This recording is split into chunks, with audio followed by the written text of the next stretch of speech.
Hey guys, welcome back to the channel. This is story about what if Kushina gives Naruto Overpowered full white chakra part 1. Before I start, please do support for more amazing content and comments for part 2. Do consider to subscribe my channel and share my video to your friends and check out the description as well. Let's start the video. Naruto left Izuna's home, still sore all over. Just this morning they defeated Zabuza and Haku, driving off the mercenary and freeing the land of Wave from that thieving backstabber Gato. He examined his own hand that just a few hours ago was about to kill someone, however he stopped abruptly when he felt something wrong in it. His chakra felt strange, there was no other term that came to mind. There were lingering traces of the red chakra he used against Haku, but it was hunted down by his own, somehow. Hunted down, surrounded and then dispersed. Weird, he exclaimed, dismissing it almost immediately. After all, for what he knew about chakra, it could very well be normal. He wasn't the dead last just on paper, after all. Deciding to drown his own gloom with physical activity, he decided to climb trees again.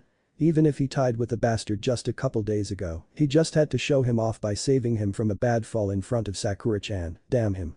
He ran to the tree, sticking his feet to the trunk just as he learned, but the tree exploded under his feet and was propelled away, just like the very first time he tried. How? He asked himself, examining his feet. And again he felt those lingering traces of that red chakra and he realized it was obstructing his hard-won control. Angry and unthinking, he molded a large amount of chakra and sent it to his feet to try to purge that red annoyance away.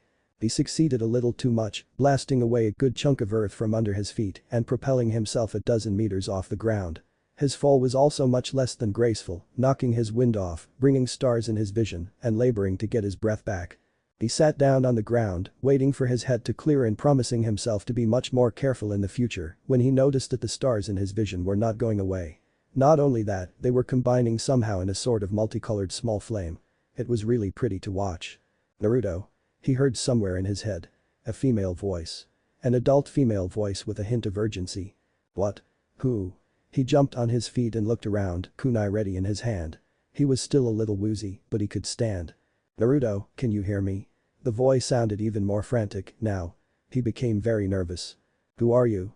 He yelled, panicking because the voice sounded really close and he couldn't pinpoint the direction. Naruto, I hope you can hear me, even if I cannot. We are sending you a scroll with your inheritance and I have no more time. Copy all of it in an empty scroll as soon as you can because it will disappear in a few hours. We love you, honey. As soon as the voice disappeared, the strange multicolored flame coalesced again and transformed in a medium-sized sealed scroll and dropped into the ground with a soft splat. What the he exclaimed, surprised again. Especially by the love you part. Just the old man dared to tell him he loved him, not even Iruka-sensei.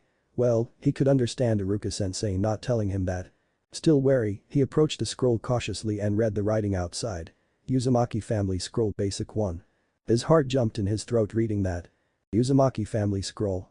He asked aloud and jumped to get the scroll, not even thinking about the possibility of falling into a trap. He grabbed the scroll and tried to open it, but failed. He examined the seal keeping it closed and remembered from a half-forgotten lesson, probably he was just listening to facilitate his sleep, about blood seals to protect family scrolls from outsiders. He bit into his thumb, wincing because in his haste, he bit a lot more than was strictly necessary and swept a couple liters of blood, well it felt like it, really. On the seal. And his eyes lit up because from the very first words, it looked genuine. He started avidly reading it, but then he remembered the little fact about it disappearing in a few hours. He realized he could never be able to remember all of it, especially because there were a lot of hard words and technical stuff about chakra that he didn't have any idea about, but all his stuff was still at Izuna's. Thinking quickly, he summoned a clone and sent him to gather an empty scroll and writing utensils from his pack. Good thing that it was Kakashi-sensei that compiled the list of things to bring into a mission, else he would have used that space to pack a few more instant ramen cups and he would have been forced to borrow ink and brushes from someone. And they would have asked questions he wasn't ready to answer. If the scroll was telling the truth, those were his family jutsus. Something from his family, a proof that they existed somewhere, that someone could still be alive to send this scroll to him. Someone who could be happy that he existed despite the fox that would be happy with him becoming the Hokage. Someone who could acknowledge him. He continued reading the scroll and became frustrated. It really was too complicated for him, but he didn't dare to ask even Sakura-chan. She would assume he stole it from Sasuke and would give it to him immediately, subdued by the will of the bastard into ignoring the fact that she truly loved Naruto, even if she did not realize it yet. But she would realize it someday. However, he would not give up. He would not give the scroll up, either, not even to Kakashi-sensei or the old man. This was the first step to becoming Hokage and be recognized as a human being from the village. After all, having a family would mean that he was a human, wasn't it? The clone returned, slightly tired from running all the way from the house, and prepared to write. Naruto started dictating it, but not before creating 100 clones as sentries. Nobody would listen in on his family jutsu. 6 hours later he finished copying the scroll. It was a lengthy process, especially because he didn't know the meaning of most kanji and had to copy them exactly as they were written, however he could get the most important thing. He had a bloodline. At least the scroll said so, but he couldn't understand what the scroll said about it, just that it was something about healing. Well, considering that he healed pretty fast it could be considered proof. Take that, Sasuke bastard. He literally had to restrain himself from yelling aloud from excitement. 4 clones had to tie him down and gag him, so the bastard would not hear him, and despite wanting to brag to Sakura about it, he would wait until he could read, understand and use what was in the scroll. After all, it would be even more impressive if he could show her, right? He was about to close the original scroll when from its back fell a letter, addressed to Uzumaki Naruto. He jumped to it immediately and read. Dear Naruto, I'm sorry about how your life has been until now, and I still cannot forgive myself for having to leave you alone all this time. However, it could not be avoided, because even now, I am dead. My name is Uzumaki Kushina, mother of Uzumaki Naruto. Naruto stopped reading abruptly. From his mother. And she was dead. The little hope he had about meeting his long-lost mother died then and there. He did not realize the strange wording of the dead part, though. At least I know she hadn't abandoned me. She even arranged for this to come to me. He said. Looking at the family scroll. I know that by now you are dying to know your father's name, but we asked a third to hide it and letting you have my last name to protect you from his enemies. Damn. Exclaimed Naruto. I can tell you that even by knowing my full name, it won't be easy to find his name. Consider it a challenge to your information gathering skills. Naruto smiled, even if he didn't have much interest in the less showy aspect of the ninja life. Just to get to know who his father was, he was willing to rise to the challenge. However, for your protection, you'll have to keep my name for yourself. After all, if you have a chance to know your father by knowing it, your enemies may do it too.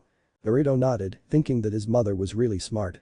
Now, since I don't have much time, I'll have to give you the introductory information to fully utilize the scroll that came with this letter. Even if it's the very first scroll of the Uzumaki clan, it still relies on previous knowledge that would have been taught to you by me. Naruto exhaled a relieved breath. So that's why I couldn't understand most of it, forgetting that not only he couldn't understand most of the scroll, but couldn't read most of the kanji as well. To understand the scroll, you'll have to borrow from the Konoha library these books. Understanding Chakra, the Chakra Pathways, Basic Guide to the Elements, a Basic Guide to the Human Body for the Dedicated Ninja, and the Restricted Book. The Celestial Gates. 5 more books. Cried Naruto, his resolve wavering, before he reminded himself that this would help him become Hokage. After all, enduring boredom made a great ninja, didn't it? I can tell you that getting the last book will be hard. Only Jonin and above may borrow it, but I know that you will be able to get it somehow. The Jonin only book, it must be awesome. Exclaimed Naruto, imagining all the incredible jutsu it must contain. Now we must come to the most critical point. In the scroll you'll read about our bloodline, the white chakra, however you probably won't be able to access it until you put a lot of hard work into it. Why? Cried Naruto, not caring that he was complaining to a letter. The reason stems from the day you were born. You have to know that the dead demon-consuming seal the 4th Hokage used to seal the demon fox into you is the ultimate Uzumaki demon seal. It was designed with our bloodline in mind. If the 4th used any child but you in the sealing, he or she would have died almost instantly, and the fox would now be free. Naruto was shocked. Soon the shock transformed into pride, however, because now he had the answer that plagued him since he could remember. Why me? Why they hate me? Became easier to accept after the traitor Mizuki spilled the beans about the fox, but then the question became why the 4th chose me. And now he had an answer. Konoha was saved by his family jutsu, and the only possible container able to live, though it was Naruto himself.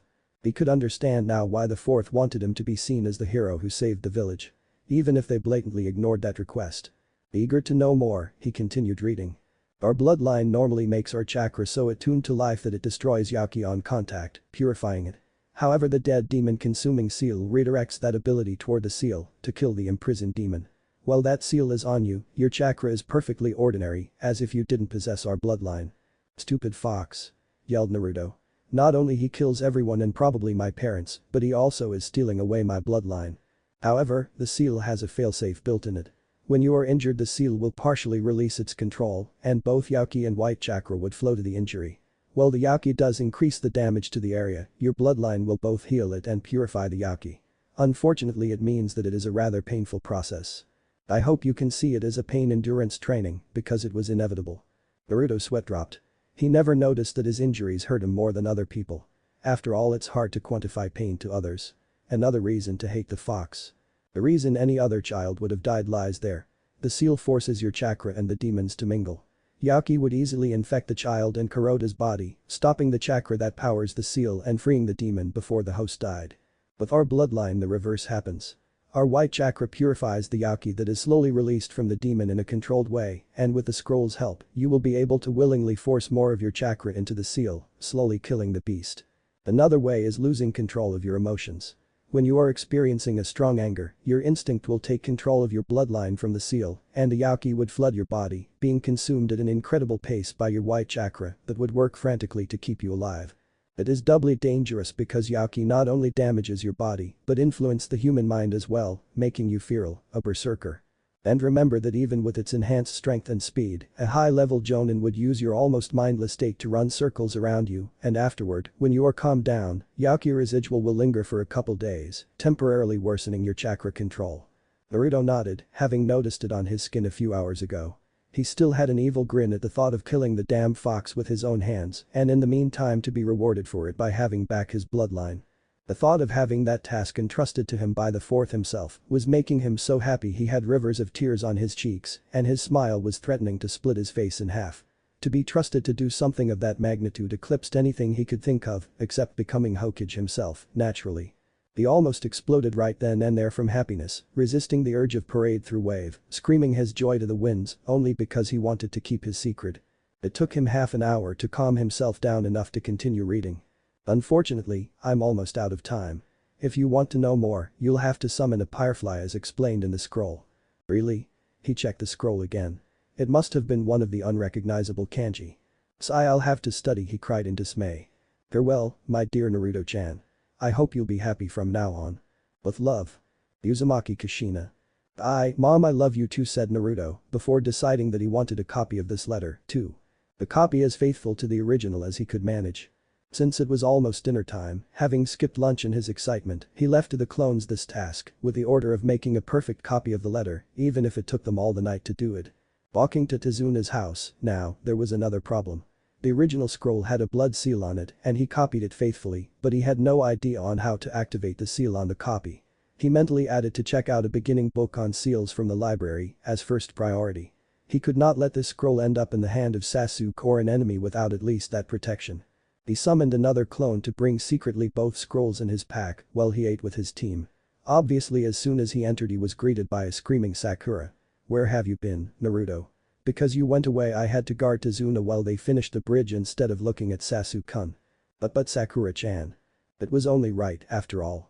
If it wasn't for you, Sasuke-kun would have won. Right. Thought inner Sakura. Naruto felt a stab in his heart. She was right, mostly. If he hadn't entered the mirrors, maybe Sasuke wouldn't have become a pincushion, or at least not as much. But to assume so instantly that he had completely hampered Sasuke instead of helping him. Memories of himself and Sasuke fighting together to defeat Haku flooded his brain. Sasuke's sacrifice came to mind, and he realized that he really has been as much an hindrance as a help. He tried to dismiss it as usual, by trying to think that without him and his awesome skills, Sasuke would have been reduced to a pincushion even faster, but his previous roller coaster of emotions reading his mom's letter made impossible for him to delude himself as he usually did. He had been dead weight in that fight before Sasuke died. He unthinkingly put himself in a death trap and forced his hated teammate to save him from death, even if Haku had been too soft-hearted to kill them. His only help to Sasuke has been as additional targets for Haku to concentrate on, while Sasuke did the hard work. And he had to rely on the power leaked from the seal to defeat Haku, a power he didn't want to rely upon, because the fox would die soon, if not naturally, because he would kill it. And he would learn his family jutsu to become a ninja worthy of the fourth, who put his faith on his newborn self. That would be his goal from now on. Sakura continued her tirade, not even noticing that Naruto was no longer paying attention. Kakashi, however, did, and even though he didn't know exactly what he was thinking, he could guess it from his body language and smiled inside. Sakura, winded from her lecture, finally stopped when Sasuke came to the table to eat and she immediately tried to mother him, telling him of her boring day because of Naruto's laziness and asking for dates all in a single breath. Even Kakashi was impressed. Upstairs, a clone finished packing the scrolls and transformed himself into a third scroll to guard them further against thieving Uchiha teammates. Better paranoid than scrollless. Later in the night, a clone, bringing the letters from his mother, silently slipped them inside that same pack and left the room to dispel itself silently. The voyage home was uneventful if you discount the entire wave country thanking them and almost throwing a festival in their honor. Even if they didn't learn of it, they even named the newly finished bridge after Naruto. Fortunately they wouldn't discover it for a long time for Kakashi's peace of mind. On the last leg of the way home, Naruto was locked in a circle trying to convince himself that he had to read all those books to become Hokage, arguing that it was too boring to do it, then slipping away into thinking that those books and his scroll would let him kill the stupid fox. Years of habits were warring against ambition and, dare to say it, justice against the fox. He was so focused on that thought that he almost collided with Sakura when they stopped at the gate for identification. As soon as they passed the gate, Kakashi turned toward the genin. "I'll report to the Hokage, but you have the next 2 days free because you did so well in the mission." And disappeared in a whirlwind of leaves. Sasuke darkened at the thought of his performance against Haku, swearing to himself that he would not lose again, but he guessed that now, with his Sharingan finally active, he would improve exponentially faster. He was sure that after a couple weeks of training with his bloodline, even an enemy like that boy would be insignificant to him. He would finally be able to catch up with that person and finally kill him. He ignored Sakura's plea for a date as usual and left to unpack and train. He had a brother to murder. Sakura, dejected, left without a word. Naruto, left alone at the gate, decided that he should secure the scroll. As the voice said, the original scroll and letter disappeared during the night. He actually remembered seeing them vanish in a shower of pretty colored lights, just like that flame he saw after he blew himself up. It was strange that he remembered, after all he was sleeping while it happened. It wasn't important. Not as much as hiding the copy under a loose floorboard in his apartment, forgoing even a welcome back bowl of ramen at Ichiraku's for half an hour, more than strictly necessary to ensure it was safe. He reflected on the fact that he really should play some more traps in his apartment now that he had something truly irreplaceable in it. Prank traps were not enough anymore for the protection of his scroll. He sighed and added something about traps to the list of the 5 books and something about seals that he wanted to check in the library. Well, about that he could ask Iruka-sensei, too, without anyone suspecting anything. Satisfied for the moment, he let his feet guide him automatically to the really used road to Ichiraku's ramen. A.M. and Tucci were really wonderful people, a great audience even to the most hated boy in Konoha. They laughed at the right moments, stayed focused in the most dramatic scenes, and were even appreciative of the little embellishments he added to liven up the story. The fact that he saved Sasuke and Kakashi single-handedly from a horrible death wasn't that much of an exaggeration, right? He was reaching the point where he was about to wipe away the mercenaries with over 1,000 clones when Iruka arrived. "Iruka-sensei!"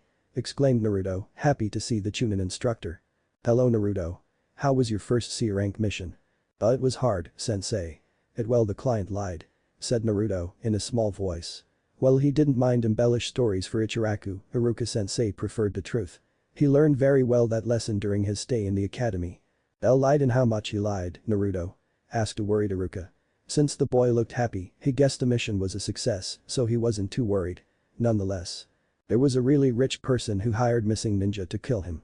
Naruto confessed. He awaited the explosion any moment. Instead, Iruka became icily calm. "What kind of ninja?"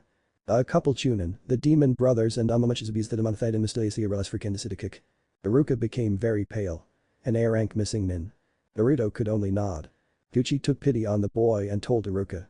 Naruto here was telling us how well he and his team did against them, Iruka-san. Iruka sighed and ruffled Naruto's hair. "I hope none of you were seriously injured." "Sasuke and me were hit by a few senbon, but nothing a night's sleep couldn't fix," he said, downplaying a little their injuries. Sakura-chan was completely unharmed. "Then I guess it was a good experience for what a Chunin or Jonin usually go against in their missions," he said with a sad smile. "After all, with a higher rank there are both higher dangers and responsibilities." Naruto nodded. Then he remembered what he was thinking before. He prepared himself to tell an almost truth to Iruka, hoping he would forgive him, eventually. "Iruka-sensei, can you teach me more about traps? I need to protect my home a little more. Kakashi-sensei gave me a couple scrolls that I cannot bring with me everywhere and my home may not be secure enough." Iruka nodded. He really felt a little sorry for Naruto's situation, but while as an academy student he could have been in trouble if he set up dangerous traps to catch thieves, as a genin he was allowed semi-sensitive materials, such as D or E rank jutsu scrolls, not so valuable that a genin could not repay it back, even with the meager pay of D rank missions. But still as jutsu scroll they were restricted from civilian use and he was allowed harmful non-lethal traps to protect them. Still, he didn't have that much free time. Naruto, I just have a couple hours in the evening free, usually, and I may need them for backlog paperwork or grading. But I can give you 2 evenings a week, starting tomorrow. However, you must promise me that you will give your maximum effort in it, or I'll stop. Thank you, Iruka-sensei. I promise you I will give everything I have. Believe it. He said, grabbing reflexively his leaf forehead protector and hurrying home after leaving the money for the ramen. Once there, he read his mother's letter and tried to imagine her from her few words. He also remembered her challenge to find out his father's name. What should be its priority?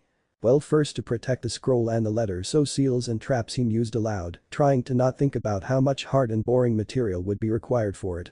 I will have to I cannot even think of it. Go to the library. He rechecked the book list. The anatomy book sounded interesting, or at least useful. Next probably he should read that understanding chakra. He really hurt when Sakura told him he was an idiot for knowing so little about it. The rest should wait until he read that one. And I should study the layout of the library to get that Jonin book later, too. At least, I hope they have it. But as he thought about it, the more likely it was that a restricted book would rather be in a restricted area, such as Anbu headquarters, the Hokage Tower library or somewhere as secret as the book itself. I also need a higher level kanji dictionary. I'd better buy that. He checked his Gama-chan wallet and noted it was still pleasantly plump, even after 5 bowls of ramen. And he had yet to get his last mission's pay. Tomorrow it will be a long and boring day. He said before changing into his pajama and going to sleep. He looked at his enemy. He was fat, balding and had a terrifying weapon in his hands. In the past he already experienced it many times when he had to buy his academy school books. That weapon was currently in use to clean the porch of his shop. Yes, he had very bad memories of that broom. Surely it was lead-plated. However, this time he had a secret weapon against it. One he didn't have last time he dared to confront its awesome damage potential.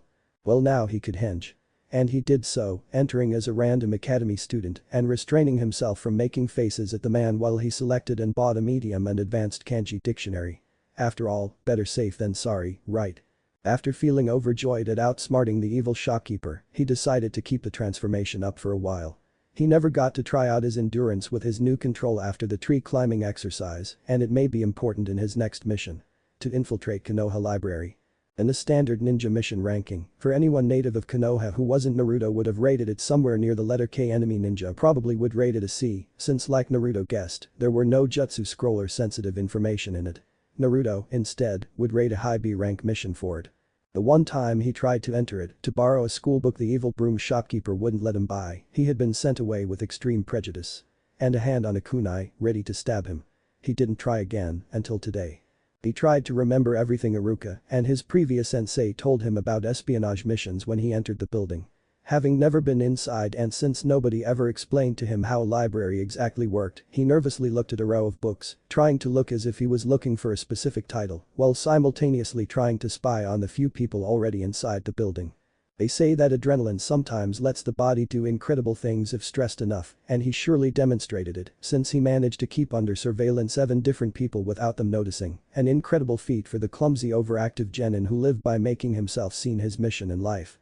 He quickly realized that most people who were looking for specific books were looking at some strange cabinets in a corner, then going with purpose toward a goal, finding their book with ease then going to read, while people who wanted something nebulous, such as his book on seals, simply searched for the right category, then browsed the titles on display. He decided to find the sealed book, as he decided yesterday, and went into the ninja section of the library. He almost gaped, there were thousands of books here, divided into subcategories. Some of these titles were interesting, and he promised himself he would take a little time to read them. They would surely help him become Hokage. He reached the miscellaneous ninja books, since there wasn't a section dedicated to seals. Probably seals were too sensitive to be kept in an open library like this, but he found an introduction to storage seals that, even if it didn't look like what he wanted, it looked really useful. Make your own exploding tags and surprise your neighbors made him almost literally drool. He loved those little exploding tags, but they weren't cheap, not at all. Dismayed and not finding about blood seals, he took those 2 books and brought them into the reading room. Even if neither of them was what he needed, they were a treasure mine to Naruto, making leverage on his pranking instinct and sparking his imagination about seeding 200 exploding notes into a trap to punish Sensei's lateness. He had to make heavy use of the medium kanji dictionary, but he no longer complained for its expense. Taking copious notes from the books, he left 4 hours later when he felt the strain of the henge and left before being discovered. After a quick lunch he tried to make his first exploding tag. 30 tries later he managed a successful one, and 2 hours later he had 15 tags ready to be tested in a training area. He was surprised on how well they performed, almost like store-bought ones, and he thought that this branch of the ninja arts had definitely potential if results were as cool as these. Leaving a clone to craft tags in his apartment, he returned to the library using the same disguise, took again those 2 books, and continued reading them until evening. He returned to his apartment to get the tags his clone made in the last few hours. After all, Iruka may make him use them. Leaving the clone to continue making tags, he left for the academy building. "Naruto. Over here," came the greeting from Iruka-sensei as soon as he approached the building. He saw Iruka-sensei in the practice area and joined him. He saw a few different traps already assembled. "Since your grades in trap making as well as trap detection were horrible, I'll start from the beginning. Any questions?" Naruto thought about it. It really was depressing to have to do those lessons again, but without a teacher out to ridicule him instead of teaching, he may truly learn at this time. Then he thought that Iruka-sensei may help him with seals, too, or at least praise him for it. It wasn't as if storage seals and exploding tags were restricted to genin. "Can you check them, Iruka-sensei? I made them this afternoon. I tried a couple of them and they worked well."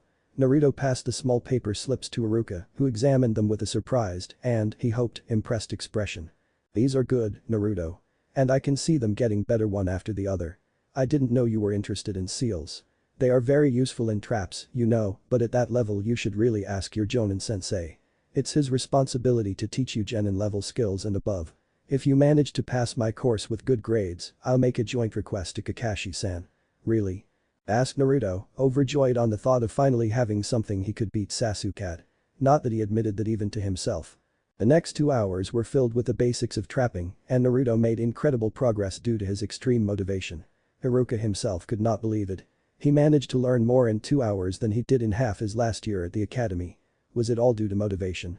Returning home, he saw another 50 pack of exploding tags ready to use, put them away and fell asleep, barely noticing the memories of himself making hundreds of tags, learning to make better and better ones. He still didn't notice it even the next day, when he repeated this day's events, making tags and finishing with physical and chakra training, by climbing another tree, while throwing kunai to a target. The 2 days reprieve from his team came to an end, and he found himself again waiting for Kakashi-sensei. Not wanting to be seen reading academy-level books by his Sakura-chan, he simply waited, after naturally asking her out and being rejected again. But instead of idly waiting, he revised mentally the steps of making the explosive tag. He had yet to make a successful storage seal. They were much harder than the tags, which were instable by design and required a much more firm hand. He realized his handwriting was horrible due to very little practice in the academy, so he had to overcome that little handicap to do good seals. Nonetheless, his tags were now solidly store level. It was a wonder they were so expensive if they were so easy to make, but it was probably the time needed to make a good amount of them that inflated the price, but he could take advantage of this a little henge, and he could sell it to a shop and make a little extra pocket money if he needed it. 2 hours of waiting and Kakashi-sensei finally appeared. They did their customary useless D-rank. Naruto got mauled by Sakura for asking her out and was ignored by the bastard, but he managed to not screw up anything. After a little team exercise, they were left free for the afternoon, where he practiced storage seals until he managed to make a working one. It could only hold something about the weight of an apple, but it was a start.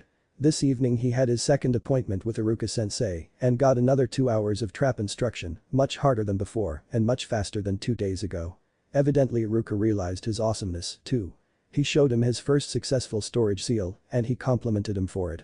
He was so giddy that he blurted out without even realizing it his need for a blood seal to lock his personal scrolls, and to his surprise, Iruka simply nodded and promised him to let him borrow a book on the argument for his next lesson in 3 days, provided he managed to perfect his storage seals in the meantime.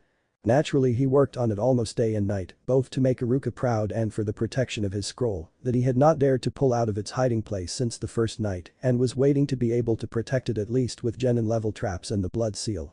His team meetings were ridiculous compared to Iruka-sensei's instruction. The only things they did was team building exercises and a little sparring. Even the library was more useful. He managed to find a book in the ninja section about infiltration, especially on how to falsify documents. He needed to borrow the books listed in Mom's letter, at least the 4 non-restricted ones, but the library would never let the demon take them, and if they knew he was interested in them, they would likely take them permanently off the bookshelves. Furthermore, they were restricted to genin level and above, so he couldn't just henge into anyone and just ask for them. That meant either impersonating some other genin that could lead him into an ocean of trouble even with the old man, or a completely new identity with a forged ID that he could get away by explaining his circumstances to the Hokage if he ever got caught with just a token punishment as long as he didn't use his counterfeit identity to get material he wasn't already entitled to as genin. The book suggested that in an environment where people were familiar to the shinobi, he should use a disguise as far as the original as possible, so no one would likely associate the two of them, even if he was somehow betrayed by mannerism or ingrained habits. A timid black-haired girl would be good for the disguise, but it would be hard to do, especially with his flamboyant personality. He even had to lay off the orange, he was too well known for it. Not too attractive or he would be hit on by guys. Better not think about it. Leaf headband on her hips, since he always had it on the head, white and black dress, not too fancy, still to avoid melee, and naturally no whisker marks. Those were hard to get rid of, a result of Yaki in his system, he guessed. He hoped that by killing the fox they would finally go away. It took a whole week to create the disguise using his Warak no Jutsu and a second one to learn a new set of mannerism for the girl, who Naruto named Akiko Iwasa, a genin in the reserve list with no listed jonin sensei, complete with a medical history of a few training accidents, cured by a retired civilian doctor that moved away to the farmlands with his family. He was tempted to let the old man Hokage know about it, especially because he realized his identification would not hold against something more than a civilian-level security like the library, to avoid being mistaken for an enemy ninja. But he realized that if he told the old man, he would tell Kakashi, who would tell Sakura and Sasuke just to tease him, and he would never hear the end of it. He didn't even consider that the Hokage could give that knowledge to Kakashi as sensitive information, or that Kakashi could be trusted to not tell it to the rest of the team. Sometimes the fear of public humiliation is worse than the truth, and he had been betrayed once by a teacher, so he would not give ammunition to someone he wasn't sure didn't hate him. Sure, Kakashi-sensei didn't seem to hate him, but neither did Mizuki, and the way he insisted on teamwork while neglecting their personal training showed that he didn't care about them as individuals, but just as his soldiers. That or he was so incredibly lazy that made Shikamaru look like an overactive jumping monkey. He just hoped on the lazy theory. Admiring his new genin library card, Akiko brought home the first of the 5 required books. Understanding Chakra. He realized that Mom's letter may have given that order of books on purpose, so even if the anatomy book was inviting, he was now fascinated as well from Chakra after having witnessed its versatility in seals. Reverting from the henge away from prying eyes, he returned to his apartment and moved away the book on seals that Iruka lent to him, just like promised. An Introduction to Seals, a genin to chunin level introductory book on the basics of sealing. Thanks to the book, he now knew why the exploding tags were so much easier to do than the storage seals. The former were E rank and the latter was a C rank seal, and that would mean he jumped from a difficulty rated around the level of an average academy student to a high genin 1. Excited from the prospect of finally making way into understanding his family legacy, he took both the dictionaries and the new book and began reading. Sakura was worried. His undesired teammate was really strange lately. A week ago he started bringing books to the team meetings and began to read while they waited for Kakashi-sensei. She was glad for the reprieve. If Naruto was reading he wasn't ogling her or pestering her for dates, or worse, making Sasuke-kun think that she may be even remotely interested in that baka. Even now she asked herself if that idiot did graduate just to spite her and get in her way, getting attention from her Sasuke-kun, and even the thought of that sparkled her rage anew, stealing his precious first kiss, even if accidentally. He must die. Raged inner Sakura following that thought.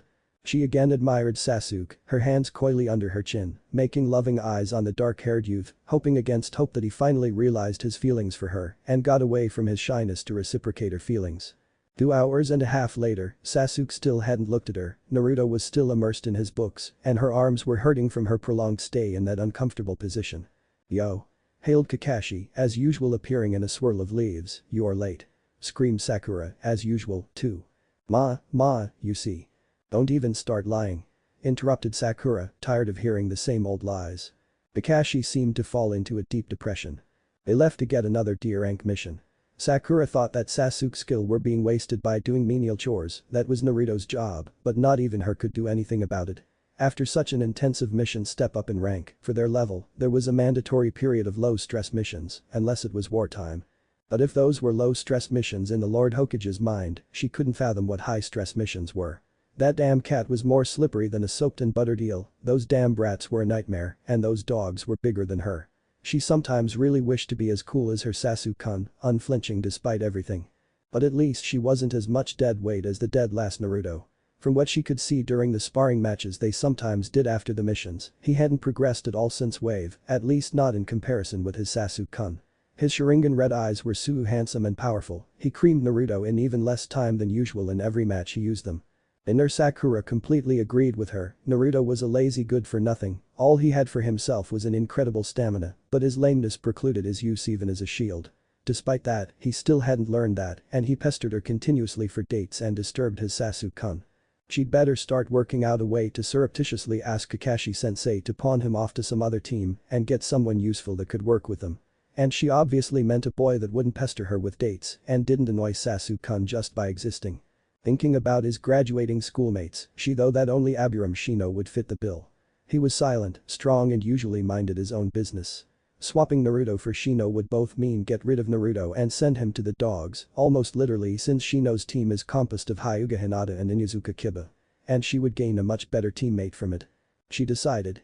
She would start looking into Genin team regulations to see if she could manage to swap those two and see if she could arrange it somehow without bringing attention to herself. She really hoped the team meeting finished fast, now, she had a library to get to. Naruto looked up from the chakra book with a note of satisfaction.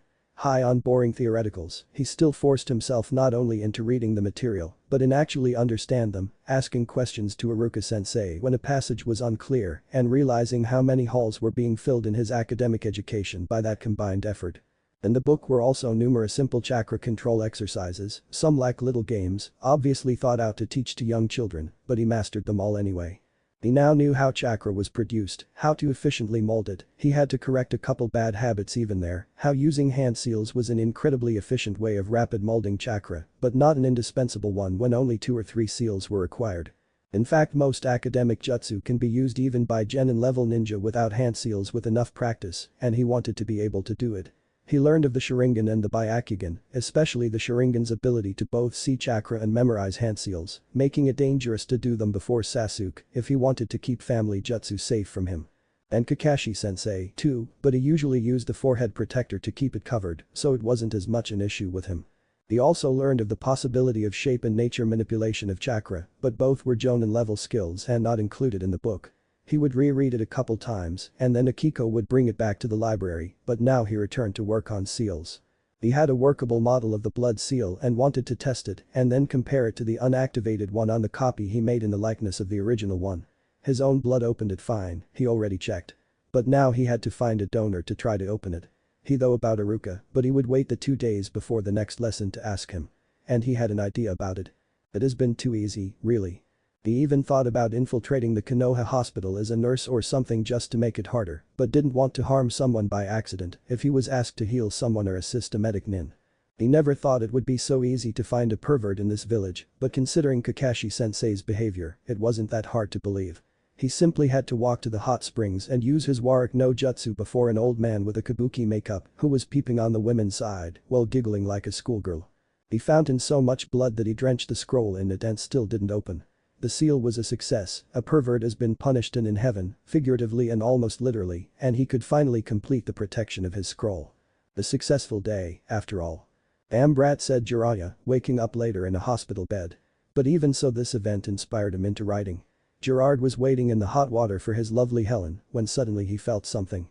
Akiko entered the library to return the book 2 days later. He activated the blood seal and the family scroll with only a couple-minute imperfection to correct, made more because of ignorance of seals and the order of writing them than bad handwriting. He also rigged his apartment with the deadliest traps he was legally allowed to and started reading the family scroll with the help of the dictionaries. There were numerous references to the chakra circulatory system in the first quarter of it, so she was going to the counter to request a second book in his mother's list. The chakra pathways she had to struggle hard to keep his cover when she met Sakura in the reading room, reading a large tome. Deciding that it would be too hard to keep in character before Sakura, she checked out the book and left to return home. This book was much easier to understand because it had a lot of diagrams with the names of the various joints, channels and such. With the help of this book, he understood most of the first half of his family scroll, and finally he could learn something from it. Apparently, this scroll was an introductory level to the family art called White Jutsu. By using his bloodline ability, Stupid Fox again, he could not only heal himself and others, but also summon something called a pyrefly, or rather a swarm of them for the higher jutsu. About the pyreflies, apparently they are some kind of non-sentient energy beings that simultaneously exist both here and somewhere called the Farplane. That sounded like some sort of afterlife. The process wasn't clear on how to summon more than one, but since there were references to gates or something like that, he guessed they were explained in the Jonin book, the Celestial Gates. Apparently those things beings whatever were symbiont with chakra. Wherever there was chakra there were pyreflies, but only the white chakra could make them visible to the naked eye. He reread the instructions to learn how to summon one of those pyreflies and looked simple enough, even if a bit gruesome. Even so, at least he would eat well this evening. He left Konoha to go in the woods just outside the walls. There he found a torrent and fished for a while, until he caught a fish. Leaving a clone to get a few more to put in a bucket, he neared the fire and proceeded with the first step. His chakra due to the fox was completely ordinary, but the instruction required him to coat the still living fish with white chakra, so, to summon it, he cut his own palm with a kunai and waited for his wound to close. As soon as it did, he felt the red chakra being consumed, and as it disappeared completely, he pushed all the remaining white chakra in the fish before it dispersed. Luckily, the fish was small enough. Stealing his stomach, he cut off the head of the fish, killing it instantly, and then waited. The scroll said that the white chakra would allow him to feel the separation of the soul from the body, and he had to follow it. The scroll said that the direction souls travel to go to the Farplane is so completely alien to normal human experience that it was considered impossible to manage to follow it in the first try, or the second, or the 10th. About 5 minutes later, he felt it, the soul leaving the body, and tried to follow, but as the scroll said, he couldn't. It was as if he was trying to move sideways in Kakashi's Road of Life. If he had an inkling of higher level math, he could have guessed that it was a sort of fourth dimension. After he lost the trail, he simply cleaned the fish to eat it later. 20 fishes later he managed to get a grip on that fake direction. Not enough to follow the soul, but enough that it didn't feel so alien anymore that his mind couldn't comprehend it. "This is really hard, it must be an awesome technique," said Naruto, eating the cooked fish. He reread the scroll to get a few more hints. Apparently after death, the soul of a dead being left through something called the Death Gate, along with its chakra. Using the white chakra as bridge, he would touch the Farplane barrier and allow entry to a few pyreflies. The more white chakra used, the more they would come forth. After that, I really have no idea what to do after that, since the next step of the technique requires at least knowing about those gates, he said aloud, while quenching the fire with his canteen. He tried to figure out what use was this part of the technique and read a few paragraphs ahead. Fortunately, his knowledge of kanji improved tremendously after reading all those books, and he somehow understood that he could use those pyreflies to congregate into something akin to a solid bunchen of powerful creatures of the Farplane. A clone that wouldn't disappear with a single hit. And better yet, without a single hand seal. "Cool," he exclaimed, happy beyond measure. "I have nominated you to the Chunin exams. These are the forms," said Kakashi, with an eye smile. Naruto thought this could be the first true reason for lateness he ever heard from his sensei. But even then it was unlikely he had been held for 4 hours just to get 3 pieces of paper. Sakura-chan appeared to think the same thing but didn't comment about it. She looked really worried. The bastard, instead, just like him, was really happy about the news. No, happy wasn't the right word, he looked feral. "You are free to think about it today. If you wish to participate, go to room 302 in the academy building tomorrow morning at 9 o'clock. He then disappeared. Naruto left to find Iruka-sensei and tell him of the good news and found him in the classroom just after lessons. Naruto stared at Iruka, nodding toward the form in his hands. "Are you sure you want to do it? You could die, you know." "I'm sure, Iruka-sensei," said Naruto somberly. "Well, at least considering your progress in our lessons, at least I am sure that your trap making and sealing skills are at a solid genin level, and while Sakura is still better than you in trapping, neither of your teammates know about seals and its application in trap making. I have talked with Kakashi, too, after he nominated your team." Iruka looked a little downtrodden after that. "He didn't look that interested in your progress, and I felt ashamed for him, really." Naruto, too, felt a little down after hearing that his own Jonin-sensei was ignoring him. Was he so incompetent his Jonin-sensei didn't think he could learn anything worthwhile? "Despite him, Naruto, I am proud of your incredible progress. However, there is no more I am allowed to teach you on traps without your Jonin-sensei's permission. We'll have to choose another area you are behind, and I fear it will have to wait until the end of the exams. I would suggest Jinjutsu detection and dispel, especially since you did all those chakra control exercises." "Thank you, Iruka-sensei. You are really the best," cried Naruto, leaving a contented Iruka behind. Naruto ran all the way to the torrent and returned to his fishing spot to resume his firefly summoning training. It was a pain-filled process, after all he had to stab his hand to do it, but on the fifth fish, he managed to track down that slippery soul for a couple seconds when he suddenly felt himself drenched head to feet in water. He opened his eyes, expecting a prank or an attack, but he was perfectly dry and alone. Completely alone. A small puff of smoke showed the place where his clone just slipped and fell into the river. Pow. Long rusted gears started to creak in Naruto's mind while he tried to process what actually happened. He tried to put together a logical explanation, and the only one he could come up with was so incredible and as well so incredibly awesome that he couldn't believe it. But searching back into his memories, that theory gained more and more credit. With trembling hands he performed the seal and summoned a clone. He immediately went into the woods, recovering the fishing pole and hiding it. And when he dispersed, Naruto realized his conclusion was correct. As soon as a shadow clone dispersed, his collected information came back to him. It really rocked his world, thinking of all the books he could read while he trained, the potential for infiltration and espionage missions. He never realized what a jackpot he picked up from the scroll of seals until now. He could expand Akiko's cover by having her seen in public, buying groceries, making acquaintances without losing his training time. He could spy the other genin to see how they train and copy the best ideas, not their techniques. There are already 2 copycats in his team. He could play a bit with Konohamaru and his friends, whom he neglected a bit in favor of his training these days. He had a whole childhood to make up for, after all. And with this, his worth to the team multiplied 1,000-fold as a scout. Beat that, bastard. With a face-splitting grin, he summoned 20 clones. Since to perform the summoning training he needed to hurt himself, only the original could perform it, but he sent the others to fish, to the library, to Konohamaru, and to shop as Akiko like he thought just moments ago. And to a group of 5 clones he ordered to search the foreign genin under Henge to scout out the competition. He really was a little ashamed in not noticing this sooner. He could have done tons of training in time for the exam. But he would still pass them. They will not stop Uzumaki Naruto from becoming Hokage. With renewed energy he cleaned the fish, took the next one from the bucket and continued his training. At night, Naruto was ecstatic. He still was a long way from reaching the far plane from that damned fish, but his clones collected a ton of useful information. He saw all the other rookie genin teams, and teammate was still training. They were good, had a splendid teamwork, light years above theirs, each of them individually was better than him, and obviously better than Sakura, and had awesome clan jutsu. From what he discovered about the Aburam clan, he guessed Shino could easily beat Sasuke too, unless Shino greatly underestimated the bastard's fire jutsu. Team 10 was lazing about in a restaurant, so he learned very little about them. He also scouted a few foreign teams, but none actually trained where he could see it undetected. Pity. Another Konoha genin team. He shivered at the memory. Green spandex, living eyebrows and a sunset ninjutsu was all he could remember before the clone dispersed himself from the trauma.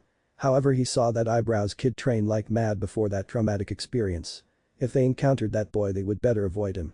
Konohamaru and his 2 friends Yuden and Mogi were ecstatic to have him for an entire afternoon playing ninja. He had to be careful of not being hit, but it was good reflex training, even if they were just academy students. Akiko borrowed both Basic Guide to the Elements and a Basic Guide to the Human Body for the dedicated ninja and 2 clones, read it from front to cover twice. The anatomy book would need a few more rereads to remember all those hard names of all those body parts in a human body, but the Guide to the Elements was a really basic book, which only explained the relation of the 5 elements and their good and bad points. It also touched briefly about the bloodline elements, like wood and ice, being a combination of 2 different elements and with different strength and weaknesses than their components. He planned to send Akiko tomorrow to buy a chakra card to see his own elemental affinity. And while he was at it, he could try the same with his white chakra and the foxyaki for curiosity's sake. Even if elemental chakra conversion training was a Jonin level skill, knowing his element would mean knowing which elemental jutsu class he would learn the easiest. He checked himself on the mirror. His alarm clock read 8:30 and he was finishing storing food, weapons and tools into scrolls. He stored also books on edible plants and animals, since he hadn't had time to study it, bandages, splints and mobile casts filched from the hospital. About 400 exploding tag, 10 soldier and 10 blood replenishing pills, exchanged by Akiko, naturally, for about 600 of his best exploding tags. Clone labor was really useful. He contemplated buying a weapon too, but using it while completely unskilled in its use was probably worse than being unarmed. Kunai and shuriken would have to suffice. He added a few extra empty scrolls and writing instruments to write seals with as an afterthought. He left his home ready to take on the world. Team 7 arrived at the academy building 20 minutes before the designated time. Naruto decided to not embarrass himself this time, at least not before foreign ninja. After all, he can always ask Sakura out as soon as they finish the test and she will be surely more agreeable to it after they pass. Unfortunately, Sakura-chan still tried to woo the bastard. At least he didn't make a scene like Sakura-chan would have done if he tried to ask her out. If something must be said for the bastard is that he treasures his public image.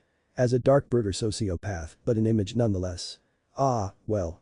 Sakura-chan will soon realize that the bastard is probably completely uninterested in her, thought Naruto, entering the building. Going to the second floor they saw a lot of genin crowding a door. The doorplate read 302. I may be lame at ninjutsu, but even I noticed we are just on the second floor. But maybe we of the Leaf have an unfair advantage, I know this building inside out for all my pranks and years in these classrooms. Naruto didn't put a lot of thought to the little scene unfolding before his eyes with Sakura-chan and the bastard because he saw the same kid who almost mentally scarred him yesterday.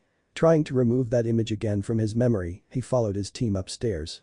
However, Fuzzy Eyebrows, whose true name was Rock Lee, continued to haunt his memories by following them. Luckily he wanted the Uchiha. He could keep him, too. With a nice ribbon to it. As long as he didn't hug that other guy again. When Fuzzy Eyebrows then blew a kiss toward Sakura, I really pitied her, even if she put him down even more harshly, that she does me, without the bodily harm, though. Even then, Naruto watched closely the match between Lee and the bastard and was satisfied that his first impression of the kid was correct. Fuzzy Eyebrows was a taijutsu wizard and could wipe the floor of all three of them even put together by playing to his strength. Not a good thought, that. Then the nightmare returned. That was the name of Super Fuzzy Eyebrows, the other half of the nightmarish spandex duo, appeared just in time to save the bastard's neck.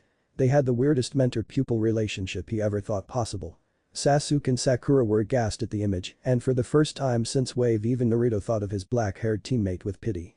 Seeing that scene for the second time was a little less horrifying than the first, and he had had the option of virtual suicide to save his sanity.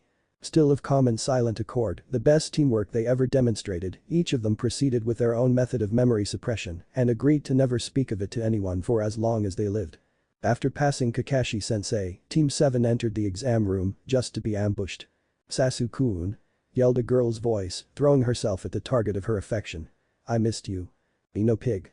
Get off, Sasuke-kun," replied Sakura, enraged. Naruto ignored the sideshow, wishing the bastard would finally choose Ino or any other fangirl so that Sakura could be free to date him. "So you two have been entered here, so troublesome," said the lazy Shikamaru. Chaoji, beside him, was eating a pack of chips. Naruto looked for a moment at Shikamaru. Naruto knew the Nara was very smart. Much more than anyone he knew, actually, and if he had any idea. "Shikamaru, have you any idea about the exam?" asked Naruto. Shikamaru looked around for a bit. "Considering the layout and the room we are in, I would say it's a written exam of some kind." Naruto froze. "A WW written exam?" Naruto's brain went on an overdrive. His mind furiously trying to find a way around it. "No choice, I'll have to cheat. I can use the shadow clones, but first I must test something out." He slipped away silently as soon as Shikamaru's attention was diverted by the arrival of Team 8. He created a clone to hear anything they would tell each other and fled to the bathroom. He created 2 new clones. One of them with the order of thinking a number, then disperse itself. As soon as it did, he received its memory of the number 14. The other clone too replied that same number aloud. "I'm lucky, the memory share works towards other clones too." He immediately summoned 30 clones, which transformed into random people and ran towards the library. One of them transformed itself into a pin. The original quickly put it on in a place where it could see a paper before it. Returning toward the test room, he slipped back inside during the attack of the sound genin and replaced the clone just as the proctors entered the room. Looking at the questions, Naruto thanked every divinity he ever heard of for Shikamaru's brain. Without his deduction he would be panicking right now. These questions are impossible. How can they expect us to be able to get them right? After about 5 minutes, he covered his chest around the pin to hide the small puff of smoke of his pin clone dispersing and not so casually giving the questions it memorized to his clones in the library to start their research. The proctors didn't seem to have noticed, so far it's good. Now it's the library guy's turn. He tried to look thoughtful and looked again at the blackboard. "Those rules are a little fishy. Iruka-sensei would throw me out if he caught me cheating, not just a 2-point reduction. So they want us to cheat. Thanks again, Shika. I'll buy you ramen as soon as I can." It took about 20 minutes for the first library clone to disperse. He learned that the clones divided themselves into 9 groups of 3, each group to research a single question, with the remaining 2 to supervise and double-check the answers.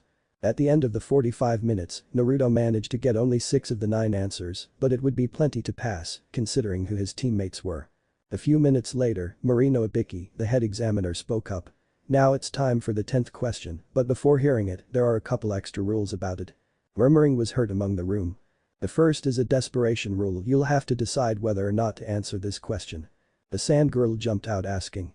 What do you mean, decide to whether answer or not? What would happen if we don't? Simple, said Ibiki with a stony face, your points will immediately drop to 0, and you'll fail, along with your team. The couple guys then angrily asked. So what is the point of asking? We'll certainly want to answer it. Ah, but there is the other rule to keep in consideration. This time no one interrupted. If you decide to try to answer the 10th question and fail, you'll lose the right to ever participate in another Chunin selection exam. How can there be such an absurd rule? There are people here who took more than an exam, roared Kiba. With a sinister laugh, the head proctor calmly said. You have been unlucky. This year I make the rules. But I'm giving you the possibility of retiring and return the next time. Those who don't have the gut to answer the question can try in 6 months in the next exam, or even next year. Naruto was enraged. Banned from the Chunin exams for life. Is he out of his mind? Sakura, meanwhile, was smirking. Since she had just spent a week reading and rereading rules and regulations, she knew it was a bluff. An incredibly unartful bluff, very convincing, too. He must be a professional. She looked toward Sasuke and she saw him completely determined and ready for anything. He certainly would not drop out. She then looked at Naruto. She really thought he would have panicked during the whole exam, but every time she looked at him he was relaxed. She caught him even purposefully writing in his paper. Even if she had no idea how, she was sure Naruto had managed to cheat without being caught. There was absolutely no way that empty head could solve any of these questions by himself. And with his pig-headedness, he would not drop out either. This first test was in their pocket. Ibiki continued to put pressure after pressure on the assembled genin. Naruto was still incensed, but restrained himself. It would be a waste to get himself expelled after all that hard work cheating.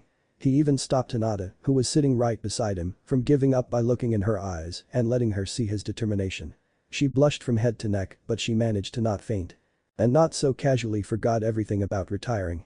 After about 15 minutes and a sea of dropouts, Ibiki shocked most of the remaining genin by telling them that they passed the first test, explaining how information sometimes may be more valuable than a life, and that a squad leader had to have a strong decision-making ability. At that point, a crazy girl threw himself into the room, crashing the window, hanging a poster with her name with kunai thrown to the ceiling, and presented herself as Mitarashi Anko, second examiner.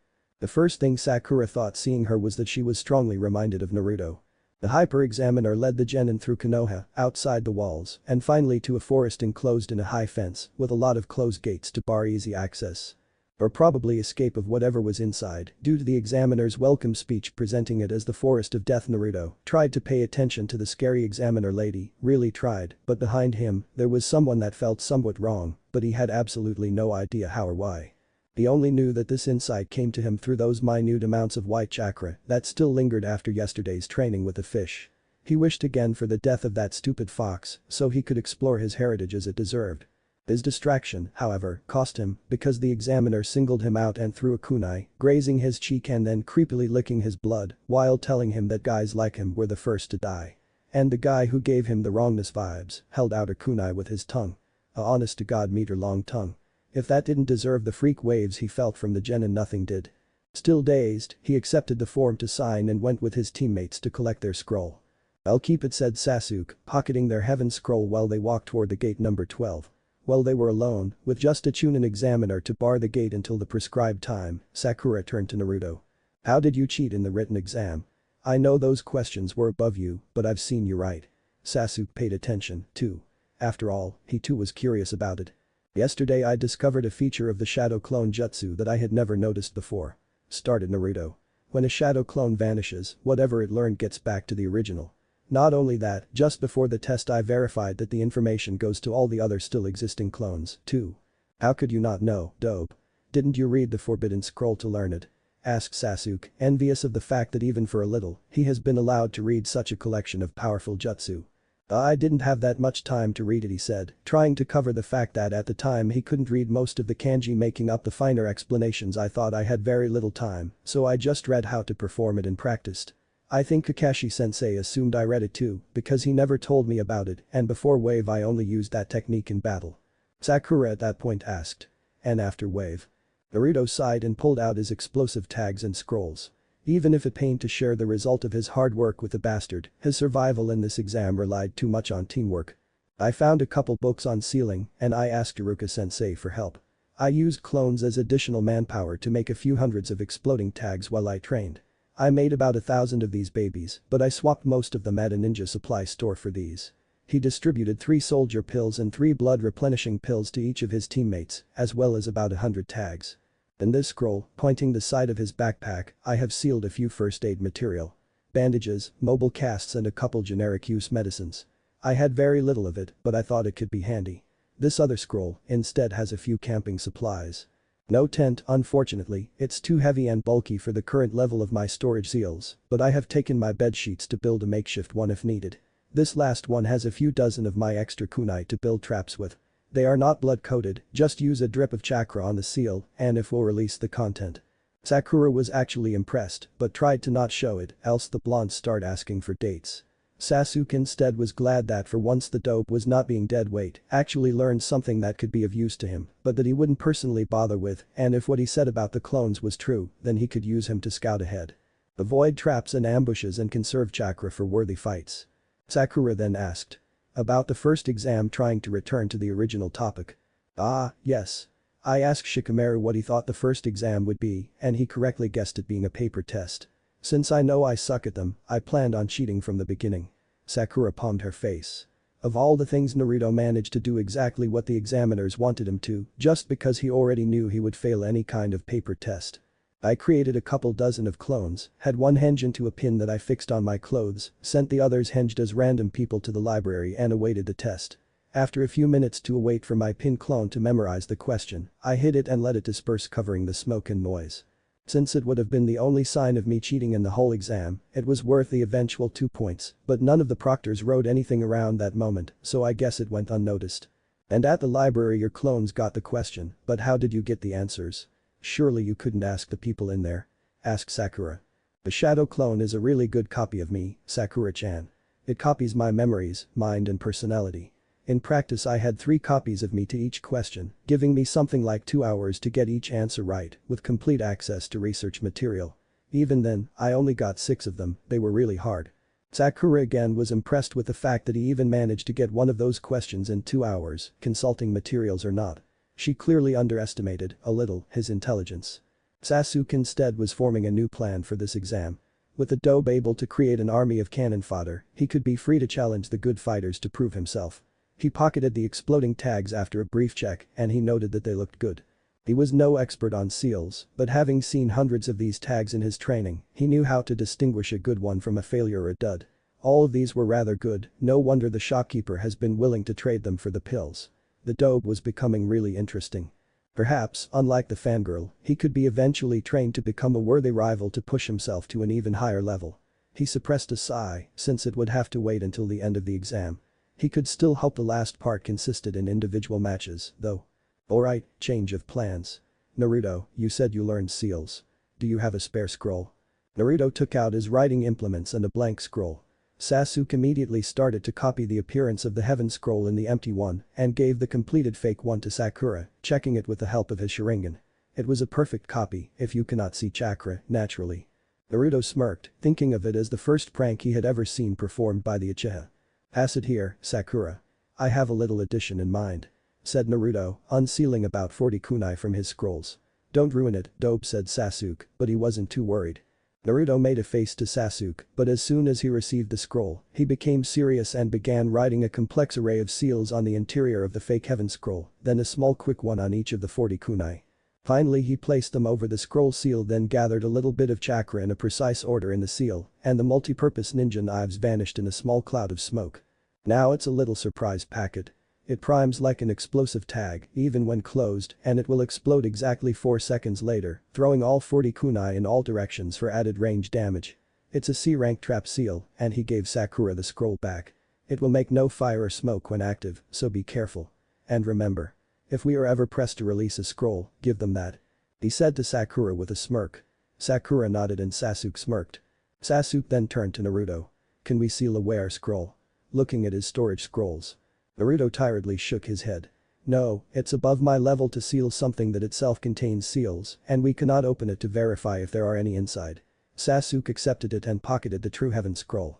Considering the words of the examiner, it's likely, said Sasuke, not bothering to tell them that he could clearly see the chakra in the original scroll with his Sharingan. He then looked at the clock. Less than a minute to the start. Prepare yourselves, it's time. Naruto, as soon as we get in I want a scouting perimeter. As many as you can spare from the fighting and at least 100 meters ahead of us at any time, preferably hinged into the three of us. Sakura, your first priority is checking the environment for any genjutsu. Leave the direct fighting to Naruto and me and pester them with traps or ranged weapon. Make use of the tags, too, we have more than enough to last all 5 days.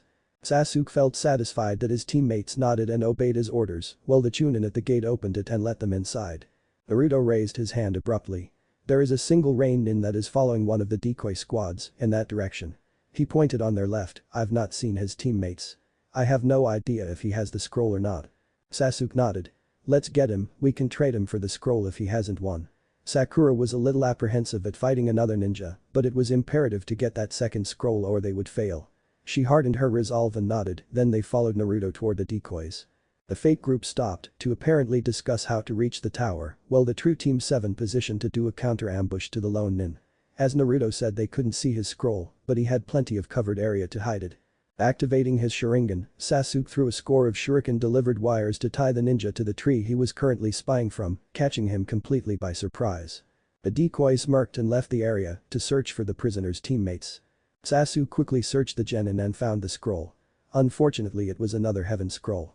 What a pity, said Naruto, pocketing the new scroll that Sasuke was passing him while they were bounding away from the area they captured the rain nin in. It's still one more team that won't pass the exam if we hold on it, said Sasuke. Suddenly Naruto froze and began yelling. An enemy attack. My clones are being and a humongous blast of wind sent him away, while Sakura and Sasuke had the time to grab a tree trunk and managed to stay in place only thanks of their chakra. Kunai ready, they waited for a few moments, then they saw Naruto returning to them, a little ruffled but almost unharmed. Before he could get near, though, Sasuke got on his guard and asked. What did you give me before entering the forest? Naruto looked a little confused but said. I gave you our scroll, what else? Sakura and Sasuke immediately attacked, but the fake Naruto avoided them easily. Hukikuku. Good, Sasuke-kun, I see you managed to see through my disguise. Naruto threw several expletives while flying through the air and landed right in front of the biggest snake he had ever seen. It's huge. He said, but then Snake caught him from behind with its tail that was burrowing underground while he was gaping. A couple seconds later he found himself swallowed whole. The wave of the most horrifying killing intent he could imagine was paralyzing them in the spot. He could literally see his death delivered by that grass ninja. With a supreme effort of will, he managed to break out of the fear by cancelling it with pain and managed to save himself and Sakura from the kunai thrown by the enemy ninja.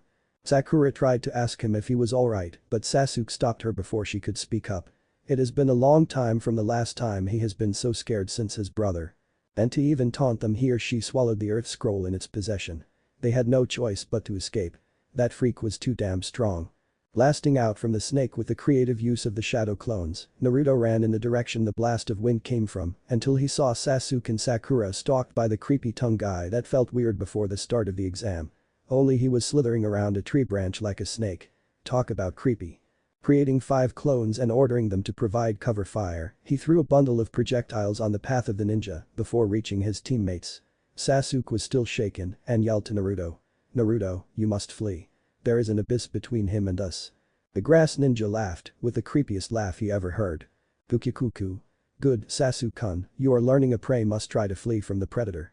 Then, Sasuke deactivated his Sharingan and told Sakura. Sakura, give him the scroll. We can't beat him.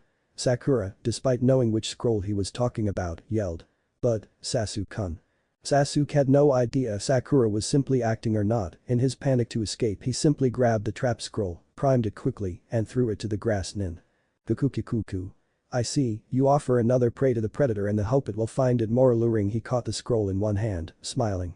2 seconds after he caught it, it exploded, raining kunai, while Sasuke, Sakura and Naruto fled with all their might. Sasuke knew that a ninja of that level wasn't likely to be dead after such a simple trap, but added with the fact that Naruto spammed the area with clones in their likeness, increased their chance for survival significantly. That he basically owed this chance to escape to the dobe never touched his mind. However, his escape lasted only a few minutes. A giant snake bigger than the one who swallowed Naruto blocked his way, showing a singed but otherwise healthy ninja, who now had a sound headband. Kukikuku, very good, Sasuke-kun, that has really been entertaining, but now I want to see what you are able to do. And then jumped in his direction. Sasuke found himself alone, evidently in his panic he joined two clones instead of the true Sakura and Naruto. And they have been destroyed by the amazing ninja, who surely as he was there, it was not a genin. He would have to fend for himself for a little while. Swallowing his panic he reactivated the Sharingan and fought with everything he had, in the hope to survive for a little longer. Naruto and Sakura managed to reach Sasuke only after the grass or rather Sound Nin released his fangs from Sasuke's neck. Naruto was petrified by fear, which gave way to an incredible rage at seeing his teammate in that condition. Red chakra flooded his system, consuming his body, but giving him incredible power. The Sound Nin immediately recognized the source of his power and toyed a little with the container of the nine-tailed fox, but was a little disappointed. While he had plenty of power, he was a little more than a berserker, completely unfit to be amongst his elite soldiers. However, this power could be a problem in the incoming invasion, so he caught Naruto in the neck using just his tongue and proceeded to place a 5-element seal on him, throwing him away like garbage as soon as he was done. Fortunately, Sakura managed to save his life by pinning his shirt to a tree with a thrown kunai. Kukikuku, that's been really fun. My name is Orochimaru, little girl. Tell Sasuke that if he wants more of the power I just gave him, he will have to come to me.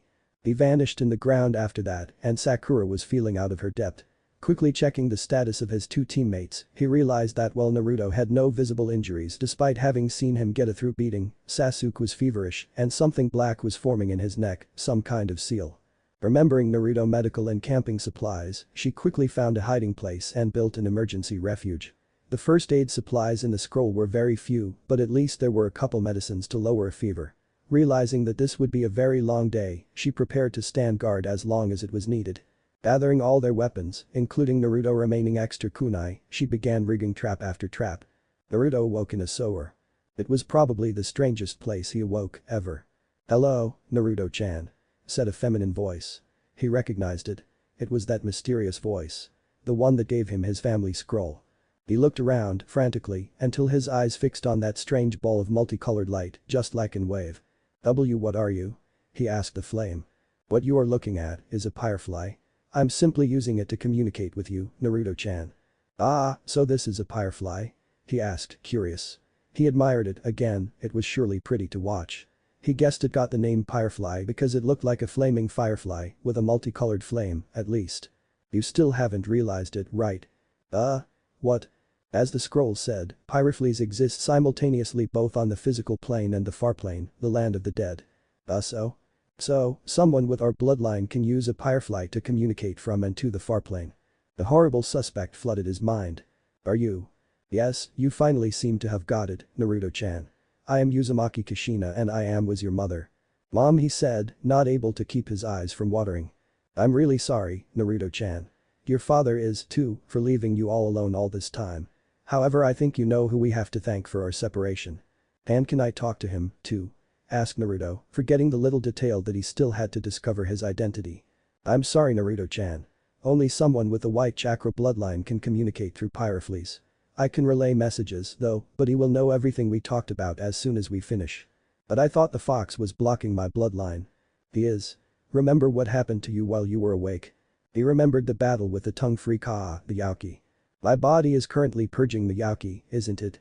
"Right on the first, Naruto-chan." Where are we?" "This is the seal, Naruto-chan. You are here just with your mind and you are currently unconscious. We are here because this is a perfect opportunity to teach you how to speed up the death of the fox." "Really?" He looked around. It was fitting that something built to house that stupid fox resembled a sewer. The monster didn't deserve any better. "Yes. Look at those pipes." The firefly hovered toward the pipes in the ceiling.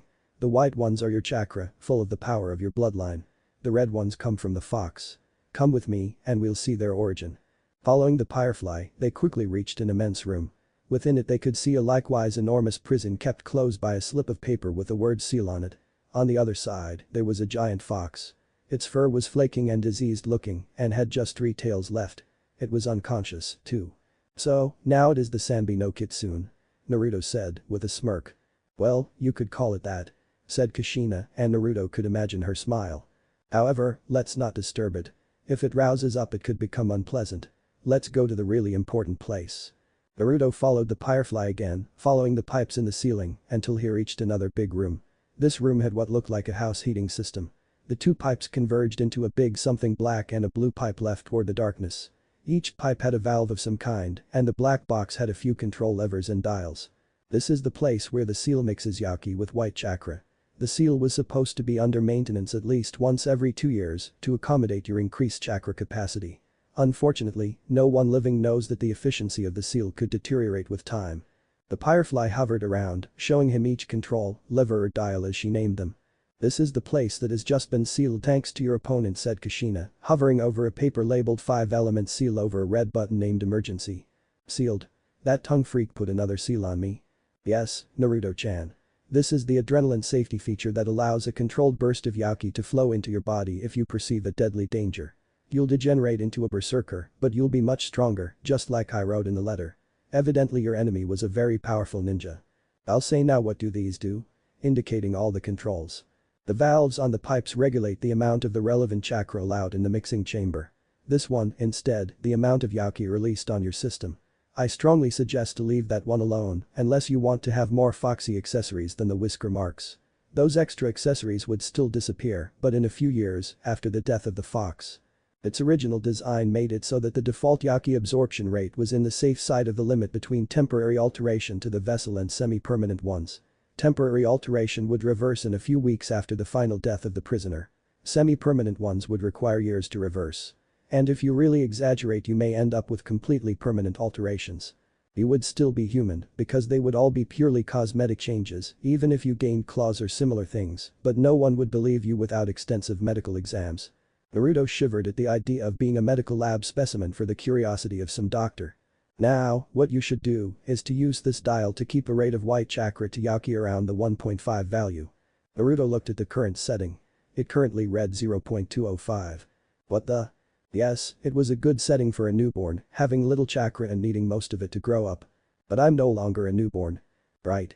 You have a lot more chakra now. Beware, though. Putting this setting back to the nominal value will considerably reduce your chakra regeneration rate because much more of the chakra generated by your body is going in here to kill the fox. Hey, wait a moment. If not all my generated chakra is used to kill the fox, why does all of it becomes ordinary chakra? The mixer absorbs the properties of the leftover white chakra to power itself. Note that all your chakra flows through it. The firefly hovered toward the incoming pipes. How long would it take to finish the fox if I set it back to the nominal value? Asked Naruto. The firefly hovered over a couple of gauges, then replied. Around half a year, maximum. Naruto smiled. It was looking good. Can I place it even higher than that? Why yes, but if it gets any higher than 5.0 your body will not receive enough chakra to live, much less move or perform jutsu. What do you have in mind? I was thinking of leaving at nominal value for most of the day and change it around 3.0 during the night. The firefly hovered for a few minutes in complete silence. I asked my great-grandfather about it. Luckily he was still around. He said it's an innovative way of using the seal, since no one has been that old still having its prisoner. All the demons previously killed that way by our clan were much weaker than the 9 tails, and the seals were properly maintained. If you can access this room whenever you wish to, feel free to do as you planned. Naruto nodded. The days of the fox were numbered, now. Since you are here, what are the celestial gates? I seem to remember having put a challenge to get the book yourself in the letter, Naruto-chan, she said in a taunting voice. Oh, shut up, mom. He said, not really angry. He heard his mom laugh and he tried to memorize it. He may not get another opportunity. Oh, well. Remember this. Once you master the scroll I left you, I'll give you the next one. Now it's time for you to wake up, you could still be in danger, I cannot see the outside world. And remember that once you learn to summon Pyrofles in the waking world, we'll be able to talk again. Hearing that, his motivation to master all the contents of the scroll increased 100-fold. And another piece of advice, since you have to wound yourself to do the main exercise, try to give a very good look at how your white chakra heals you. It's a hint for the first of the white jutsu, Naruto-chan.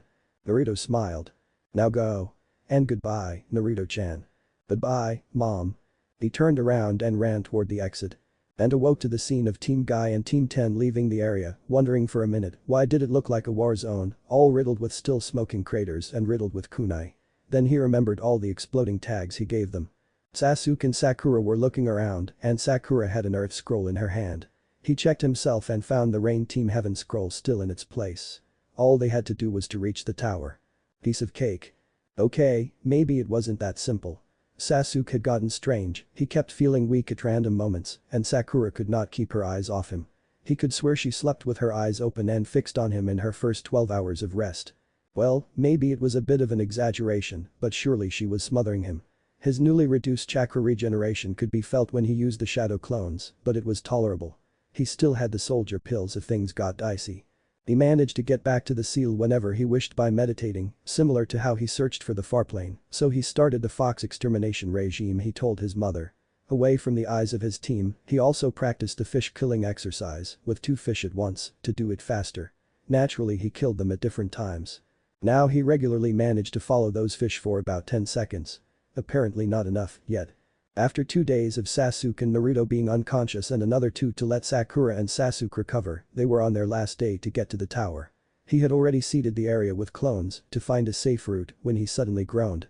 You know, there is that Rain guy of the first day and his 2 friends and they got tricked again by a decoy team. We don't have time for those losers. If they got caught twice with the same trick they are too weak to pass this exam and they no longer have the scroll. Said Sasuke. Ignore them and let's get to the tower. Naruto nodded, smirked a bit, created and dispersed a clone with the orders and left. They reached the tower 2 hours later without any problems. Oh, what are they doing? Said the first of the Rain Nin to the second. I have no idea. It seems they are playing a card game, said the third. It looks like strip poker, the pink-haired one just yelled in frustration and removed her jacket. Do we attack? Or do we wait until? We'll wait to see if the girl continues to lose. Agreed. Agreed. Stupid perverts, thought the clone hidden behind them. Iruka-sensei. Yelled Naruto as soon as the smoke from the 2 scrolls dissipated. Hello Naruto. I wanted to congratulate all of you personally for getting past the second part of the exam. All 3 of the genin looked a little smug at those words. Well, since I'm here, I am supposed to explain the meaning of that poem. He looked at Naruto and decided to use the super short explanation instead of the standard one. Well, it can be really condensed this way. If your body is weak, train, if your mind is weak, study. Only from a sound body and a sound mind you can realize your potential and succeed in any mission. It is the Chunin motto written by the 3rd Hokage. Sakura and Sasuke nodded. Naruto looked a little pensive, then nodded too. Naruto, meanwhile, was thinking how much that poem was true. Since he began really studying thanks to his family's scroll, he became much stronger, even if he didn't do as much physical training as before. Using shadow clones to study while he trained would let him get the absolutely best results. And he still had to verify which kind of training would benefit from the memory sharing thing, too. So, Iruka-sensei, started Sakura, was it you who taught Naruto all those seals? No, Sakura, I just gave him a book. I'm not allowed to train genin level skills without your superior's permission, Kakashi, for you 3. My lesson to Naruto were remedial academic level ones. Naruto looked mortified by Iruka words, but they were still true and wouldn't arouse favoritism calls against him or Kakashi. Sakura nodded and realized that unlike Naruto, Iruka could not help her. She was the top kunoichi at the academy, after all, so all the skill he could learn from him were skills he would not be allowed to teach her without Kakashi's permission. She resolved to talk soon to her teacher about it. Even with Naruto's entire explosive arsenal and her repertoire of traps, she barely slowed down those sound genin that wanted Sasuke-kun's life. If it wasn't for Lee, Team 7 would probably be no more. Fashion sense apart, Lee was incredibly strong, being able to beat even Sasuke-kun, and despite that he was defeated by 2 of those ninja. She touched her now shortened hair. Her own battle with the sound girl demonstrated her how inferior she was compared to the other kunoichi. She was weak. The poem was right. She had a weak body, but didn't train. Naruto had a weak mind, but he started studying and took remedial lessons to cover up his slacking off during his academy days. And he has improved tremendously, his fight with Orochimaru was the best proof. Sasuke already had a strong body and a strong mind, and he was the strongest in the team. She had to gain back the lost ground. Naruto idly walked around the interior of the tower, waiting the remaining half day until the official end of the second part of the exam, and checked out his hands for a little while. Despite cutting himself so many times daily, there was not a single scar in them. Looking closer, he could feel a decent amount of white chakra in them, still, and he wondered. Finding a quiet place, he sat in a lotus position and started examining his own chakra and found out that there was a lot of white chakra residual in his body and tried to pinpoint the source. Slipping in a deep meditation, he entered the seal and hurriedly went to check the mixing chamber. He met a firefly there, floating around the pipes. Ah, right, the scroll said they lived in the chakra, even mine. He looked at the lone firefly, almost expecting to hear his mother's voice, but he realized that unlike the other times he would have to call her, somehow. Mom? He asked in the direction of the firefly. No answer, the firefly simply floated around the pipe aimlessly. He tried again a few more times and realized that this wasn't the right way to call her. When I talk to mom through those things I always hear them inside my head, he mused aloud. And I need the white chakra to communicate. Concentrating on the feeling of the white chakra inside him, he called out with his mind. Mom? It took 2 more tries until the firefly answered. Naruto-chan, what happened? Naruto was elated for his success. I just found out that I still have residuals of white chakra in my system and came here to check if something was wrong with the seal. I saw the firefly and called you to help me check. The firefly, taken over by Kushina, started examining the controls. Naruto tried too, but he had no true knowledge of all those dials and levers. I think this is good, Naruto-chan. Apparently you're putting such a high mixing rate during the night allows the mixing seal to get plenty of power, so some white chakra can get to your body. Not very much, but enough to learn and use a couple times the first few E-level white jutsu. Awesome. Yelled Naruto, starting an impromptu dance to show his happiness to the world, or at least the only other one able to see him. Even if it was only an academy-level jutsu, it was the first jutsu that belonged only to him, testament of the past existence of his family. Why did he inherit that from his father? Stated in a low voice the exasperated but amused Kushina. When her hyperactive son finally calmed down, Kushina resumed speaking. I'll give you the scroll as soon as you leave the seal, so copy it like the other one. Learn the first one, cure. Be aware that a few of the higher level ninja in Konoha know about our family jutsu, and considering your last name, we'll put it together that you are my son if you use them before other people. Remember also what I said about people being able to find out who your father was by knowing me being your mother. You could be found out by his enemies. Naruto could see this only as a plus. A few more enemies wouldn't increase by much the number of people who wanted him dead, right? A few hours later, the Tsuchikage found a report on his desk from the hospital. What does it mean that most of my senior ninja and a good deal of the civilian population has just got a collective and simultaneous mild cold? Asked the surprised Cage. And after all, a monster didn't have a family, didn't it? If he had real human parents that people could trace, most of the proof that he was the fox would be unvalidated. Well, from the rational ones, at least. There were always stupids around. Don't stop studying the first scroll, though. Don't worry, Mom. Now go, I'll prepare the scroll. He nodded, yelled his happiness again, and left the mixing chamber, still yelling and jumping. Definitely all Minato, right? Asked a hopeful Kushina to the empty room. Naruto opened his eyes and grinned. He immediately took out a new scroll and waited about 5 minutes before a bunch of firefly appeared and joined together to become a scroll. So that's why I had to copy them, they were made of pyroflees. It made sense, actually, if they came from the far plane. He created the usual 2 clones to copy it and sent them to seclude themselves in a corner somewhere and copy the new scroll. It was much shorter than the first one and was titled Uzumaki Family Scroll Basic 2. A quick survey indicated that this was the first scroll that made direct use of the white chakra to craft jutsu. He couldn't wait until he mastered them all. He took out the spare scrap of paper where he copied just the instruction for the cure jutsu, went in a separate area to train in it and read them again. As the first thing, I must study how my white chakra naturally heals my own wounds. Heh, that's what Mom intended with that hint. Then I must consciously recreate that construct with white chakra to heal myself with a greater efficiency. The third step is to learn how to build that construct inside the body of someone else by sending over my white chakra, first a touch, then at a distance. The higher the distance, the more chakra control is required, but even perfect control won't give me a range greater than a few dozen meters. So this was the reason for that anatomy book, so I could know which areas to heal first to obtain the best results. Well, let's start. Having a great deal of practice with cutting and healing himself up, he quickly managed to build the construct. It was easy, really. No wonder it was an E-rank jutsu despite his own personal problems with a standard clone. Not wanting to waste all of his minute reserves of white chakra, he just built the construct and then disassembled it to let it go without waste, putting the energy back in his coils. He wanted something living to test his new jutsu on and practice the third step, but just as his mom said, he just had 1 or 2 shots. Better to keep it for myself in the third part of the exam. I'll train with it after I've finished here. Returning to the room Iruka appeared in, he suddenly was aware of new memories from one of the clones. They had already copied and needed just his blood to activate the seal. What was more important was that he had inadvertently mastered one of the 3 steps of the scan jutsu, a high D-level white jutsu. He could already communicate mentally through a firefly. He had to learn to read it, to learn the things that happened to the host chakra, and the third step would be to send a minute tendril of white chakra to reach a ninja's pyriflees inside his coils and read them, similar on how Jinjutsu actually work. Alternatively, if in combat, he could read the pyriflees from the chakra the enemy expelled to form jutsu, but then it would only give information about that particular jutsu.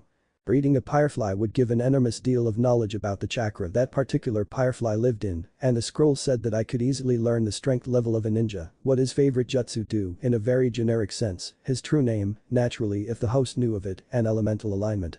Pure gold in the ninja world, just like the scary first examiner said. He immediately started searching his own coils for a pyrefly and found one. It took him half an hour to be able to read his own pyreflees, and even then he got only a few scant information.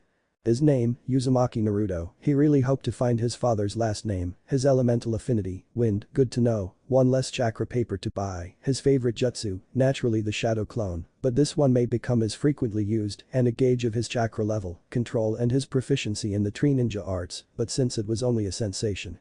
He had no reference until he started scanning others for a comparison. He could not get his general health or actual chakra levels, but he guessed it would come from practice. Since cure training was out, he tried to read the bastard while they lounged in the room without him noticing. It took him almost 3 hours to do it, and he depleted half of his meager reserves of white chakra to even reach that point. He learned that the bastard was much better than him in all of the 3 ninja arts, but he was closer to him in ninjutsu. Sasuke compared to him had a much lower chakra capacity and slightly better control, a natural lightning affinity, and an acquired fire one, probably due to all those fire jutsu he knew. He obviously had the Sharingan activated to the second level in each eye, and it meant he could see high-speed movements, memorize and copy jutsu and taijutsu by seeing chakra and hand seals. Everything else he already knew about him. He was tempted to scan Sakura-chan, but he decided he would wait until after the test. The Budo observed his target. Despite not having an excuse to meet Sasuke in the forest, since he had both scrolls and trail rations, he still managed to spy on him for those 4 rest days without anyone noticing. The blonde one, Naruto, had a lot of sentries, usually, but he was just a substandard genin, no trouble for the sound elite he represented. He had noticed his experiments with the fish, but put it away as a strange hobby of the stupid blonde. After all, even Orochimaru did similar things in his youth and used his genius to turn those hobbies in some of the greatest scientific experiments. That boy was a dunce, instead, so probably did it just for a bit of cruel fun. Probably an effect from the Yaki leaking into his brain. A pity Orochimaru-sama doesn't want him due to those ex-acquaintances of his, he could be a perfect specimen to study the effects of Yaki on human cells. Naruto and the rest of Team 7 entered a spacious room on the ground floor of the tower, together with the other 6 teams who passed the second part of the exam. There were 2 statues holding a hand seal on opposite sides of the room and a raised spectator area. After the speech of the Hokage and the sickly proctor, Hate, they knew the third test, or at least the preliminary for it, required individual fights. To Naruto's immense surprise, Kabuto gave up before even trying. Even if his memory of him was just that of the shadow clone he left before the first exam, he looked tough, and this was his 7th exam. How could he just give up like that? And his excuse of not being able to hear from an ear or of being all beaten up, it wouldn't stop him. He contemplated scanning him, but decided to conserve his reserves for his battle. A quick scan as soon as he knew who it was so to form a viable plan. He was shaken off his thoughts when he heard Sakura begging Sasuke to quit. Her reasoning was sound, but he himself would never give up if he was in the bastard's place. And her mentioning a mark, could she mean a seal? Did that tongue freak put a seal on Sasuke, too? He had to tell sensei, fast. Maybe he can remove both, since the seal on his stomach was so complex he couldn't even start understanding what it did if his mother didn't already tell him of its effects on the fox's prison. Sasuke then started to tell off Sakura-chan, and when she protested, Sasuke did something that surprised Naruto. Sasuke just said he wants to fight me too. Sasuke, the selfish bastard, the stealer of the affections of his precious Sakura-chan, the one who always overshadowed him, the one everyone wanted to emulate, wanted to fight him, too. But had he just acknowledged him? As soon as the spectators moved to the top level, Naruto intercepted Kakashi-sensei. "Sensei, I need to speak with you, it's urgent." Kakashi barely moved an eye in his direction. Naruto accepted it as a go-ahead. "We met a powerful ninja in the exams. I don't know his name, but he was really freaky, he summoned snakes and moved like one, too.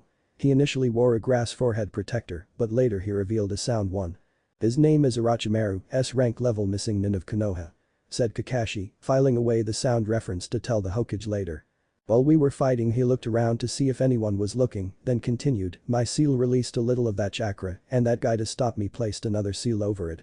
Sakura was also saying something about a mark on Sasuke, he could have placed a seal on him too. Kakashi now was worried. He hoped it was only some kind of restraining seal on Naruto. He tried to sense his chakra but felt no Yauki in it and managed to calm himself down. We were already aware of Sasuke's mark. I plan to take care of it as soon as he finishes his fight. Yours was probably a restriction seal of some kind. I'll have Hokage bring a seal master to you tomorrow. Naruto nodded, it was only right, and if they already knew about Sasuke's then there was nothing to worry about. Returning to pay attention to Sasuke's fight, he promoted himself from bastard to Sasuke after his acknowledgement, he noticed that his teammate really wasn't feeling well. What the hell are you doing, Sasuke? Naruto yelled, I won't forgive you if you lose. Sasuke looked at him, then it seemed like he just had an idea and managed to use freaky eyebrows to jutsu attack to get his opponent in the air and then to execute a combo attack that knocked out Yoroi, despite the fact that for a moment that mark expanded to cover his neck and face causing him pain. Naruto was relieved to see Kakashi accompany Sasuke away to fix that mark, hoping his sensei could finish it fast enough to see Sakura and him fight. Hopefully not against each other. Shino's fight against Zaku proved to be really fascinating, but he made a mental note to ask his mother how his family jutsu would fare against a living hive of chakra-draining bugs. Sakura instead was really behaving strangely, murmuring something about icky bugs, not being allowed to swap, and luck. Weird. As soon as Shino's fight ended, Kakashi-sensei reappeared in a puff of smoke, telling them that Sasuke was now resting in the hospital. Both Naruto and Sakura sighed, relieved. The next fight, Kankuro vs Tsurugi Mizumi, was almost the first fatality of the preliminaries, revealing Kankuro as a puppet master and the crushing defeat of the boneless guy, Tsurugi. Naruto really pitied the man, he probably now was both literally crushed and boneless. Kankuro certainly was ruthless. After that, a new pairing appeared in the panel. Sakura vs Ino. Naruto was extremely curious about Sakura-chan's opponent. They hated each other's because of Sasuke, but it was more a heated rivalry than hate. He contemplated scanning Ino, but she wasn't his opponent and had to conserve energy. He encouraged Sakura numerous times during the battle, but she still ended up in a tie, but demonstrated that she wasn't a weak ninja, probably to herself more than to the others. He realized also that she had used up all the exploding tags he brought, all 400 of them in the forest, or else she would have used them here. As soon as he saw it wasn't his turn, he immediately retreated a bit and sent a clone to ride a dozen of them up in a hurry. The battle between the sand chick, Tamari and Fuzzy Eyebrows teammate Tenten showed him the advantages of wind techniques against thrown weapons. Considering his newly discovered elemental affinity he tried to imagine himself with a similar huge battle fan, but he had no idea of where to start getting those fan techniques and discarded the idea. And the sand chick's treatment of a fellow leaf grated within him. Luckily Fuzzy Eyebrows caught her before she got hurt. Next was the turn of Shikamaru and Kintsuchi, the sound girl. He really wanted to conserve his white chakra, but he owed Shika for his tip in his first test, so he scanned her. As Shikamaru lazily passed him, Naruto whispered. She is a Jinjutsu specialist and uses sound-based ones somehow tied to senbon needles and wires. Her other abilities are below average. Good luck, Shika, and don't lose. Shikamaru nodded and proceeded to the floor below. The battle was rather quick, Shikamaru outsmarted his opponent and made her crash her head on the wall. Probably wouldn't have even needed Naruto's help to win. But now, it was the show time. Because on the panel there was Uzumaki Naruto vs Inuzuka Kiba. He was going to win. Amik. A few hours later, the Tsuchikage found a report on his desk from the hospital. What does it mean that most of my senior ninja and a good deal of the civilian population has just got a collective and simultaneous mild cold? Asked the surprised Cage. Then he realized that he, too, a few hours ago had a bout of sneezes without apparent reason and thought of only one explanation. Really, it should have been obvious, he was still the bane of his existence even after all these years and his death. He stood abruptly, went to the window and yelled. Namikaze Minato, this is all your fault. The foreign ambassador just outside the door sweat-dropped hearing it and the secretary simply said. Don't worry, he does it often, but it's a harmless habit. It's much worse the fact that it takes him 2 days to find his office again if he ever leaves it. Naruto smirked at Kiba. In his pocket there were only the 14 exploding notes his clone hurriedly wrote during Tenten and Shikamaru's matches. Scanning Kiba and subsequently Akamaru revealed interesting information. Unfortunately, it also revealed that Kiba was stronger than him in all 3 main ninja specialties. His main ability was in ninjutsu, in particular the beast combo with his dog. His taijutsu was more devoted to let out his feral instincts than structured practice and had no genjutsu above henge, not that he himself was any better in it, but at least he wouldn't take advantage of his main weak point. His opening move will surely be Thishikyaku no Jutsu, the four-leg technique to increase strength and speed, and use then combo attack with the Juijin Bunshin to transform Akamaru into the likeness of Kiba. The smart thing to do would be to separate them, somehow, but he wanted to dominate the battle with Kiba at full strength, or he would whine that he couldn't use his best jutsu and that his win was a fluke. Considering his store of white chakra that he could use only to heal himself for now could give him an immense advantage in stamina. And if he came to be wounded in battle, he would get a little more white chakra from the seal. Time would be his friend. He began planning a prolonged battle, but it would work only if the difference in strength and speed wasn't too large. Ha! This will be a piece of cake, Akamaru. We have practically already won. The little white dog barked once as an answer. Akamaru battle data was as interesting as Kiba's. Akamaru was strong in taijutsu and a little less in ninjutsu compared to Kiba, but he was weaker than Naruto in all three areas. It was just a puppy after all. Unfortunately, Kiba's technique would allow to equilibrate the partners and compensate the difference between dog and master, making them indistinguishable at a first sight. Their senses also were many times more powerful than a regular human, making most trickery a one-time deal, because once Kiba started becoming suspicious he would check everything. "Don't dare to underestimate me, Kiba," said Naruto, smirking, hoping that he would, instead. It would make his humiliation total. "Begin," said the examiner, "Hate. Let's go, Akamaru," and joined the hands to form a seal. Before Kiba could act, Naruto threw a kunai at Kiba, who dodged easily. Missed. "Shikyaku no Jutsu," yelled Kiba, as predicted. Naruto decided to see with his eyes Kiba's new strength, since he wouldn't be able to stop him performing that technique for the whole match. Preparing to receive Kiba's punch, the clone Kiba has been confronting all this time collected chakra to protect himself and last a bit more after the impact so he could adequately assess his opponent's strength and give that information back to the original, hidden by a henge as the kunai just thrown, now lying on the ground behind Akamaru. Kiba rushed him with an awesome speed and punched him right into the wall, cracking it and partially collapsing it on the clone. "Ah, how weak," said Kiba. On the observation deck, many people were silently agreeing with Kiba, except Team 7. Did he just ask Sakura, remembering Zabuza's first meeting? The Naruto that crashed into the wall disappeared into a cloud of smoke. "What?" said the stunned Kiba. Behind Akamaru, the true Naruto revealed himself and captured the puppy, tying him down with ninja wire and leaving him on the ground. If Kiba wanted to free him he would have to risk himself a bit more. "Damn coward. Give me back Akamaru," yelled Kiba. "Why should I? Your best techniques require his presence, so without Akamaru your combat abilities are crippled." Kiba became furious and launched himself in a spiraling technique, calling Tsuuga. Despite what Naruto said, he truly wanted to fight Kiba and Akamaru together, but he could not afford it. After having felt on his clone's skin the power and speed of his attacks, he realized that he would lose if he left such an advantage to the Inuzuka opponent. He created a series of clones to keep Akamaru safe but at the same moment, away from Kiba. Now he just had to tire him out a bit without being eviscerated first. "Wow, whoever though that Naruto could outsmart Kiba," said Ino, surprised. He probably had a couple plans as soon as he was before those two. He observed the strength of Kiba alone and must have decided to separate him from the dog, said Shikamaru. They observed a few more Tsuuga attacks from Kiba, noting how Naruto barely avoided most of them, but being hit more than a couple of times, and not just the clones, either. It was a smart thing, too. Kiba is both faster and stronger than Naruto by a good margin. Now I want to see what he plans to do now, because Kiba is calming down. As Shikamaru said, Kiba started regaining his composure and focus, even biting his own hand to get over his rage. His primary objective now was the recovery of Akamaru, not reducing to a pulp Naruto. That could wait those few more seconds. Deciding for a course of action, he gathered behind his back a smoke bomb and a few kunai. After he raised his hand to throw the bomb, Naruto could not believe his own eyes, because Kiba was providing him with the key element of a plan one of his clones contemplated but discarded, lacking a way to obscure his sight before being destroyed by Tsuuga. Kiba let the smoke bomb explode, covering the area in a dense smoke, and immediately flew like an arrow toward Akamaru's scent, peppering the area where he smelt Naruto with the kunai. He was enraged because he suddenly smelt Akamaru's blood, too. Naruto had hurt him for no reason. He felt a few pop of those damn clones exploding, but he managed to steal Akamaru back.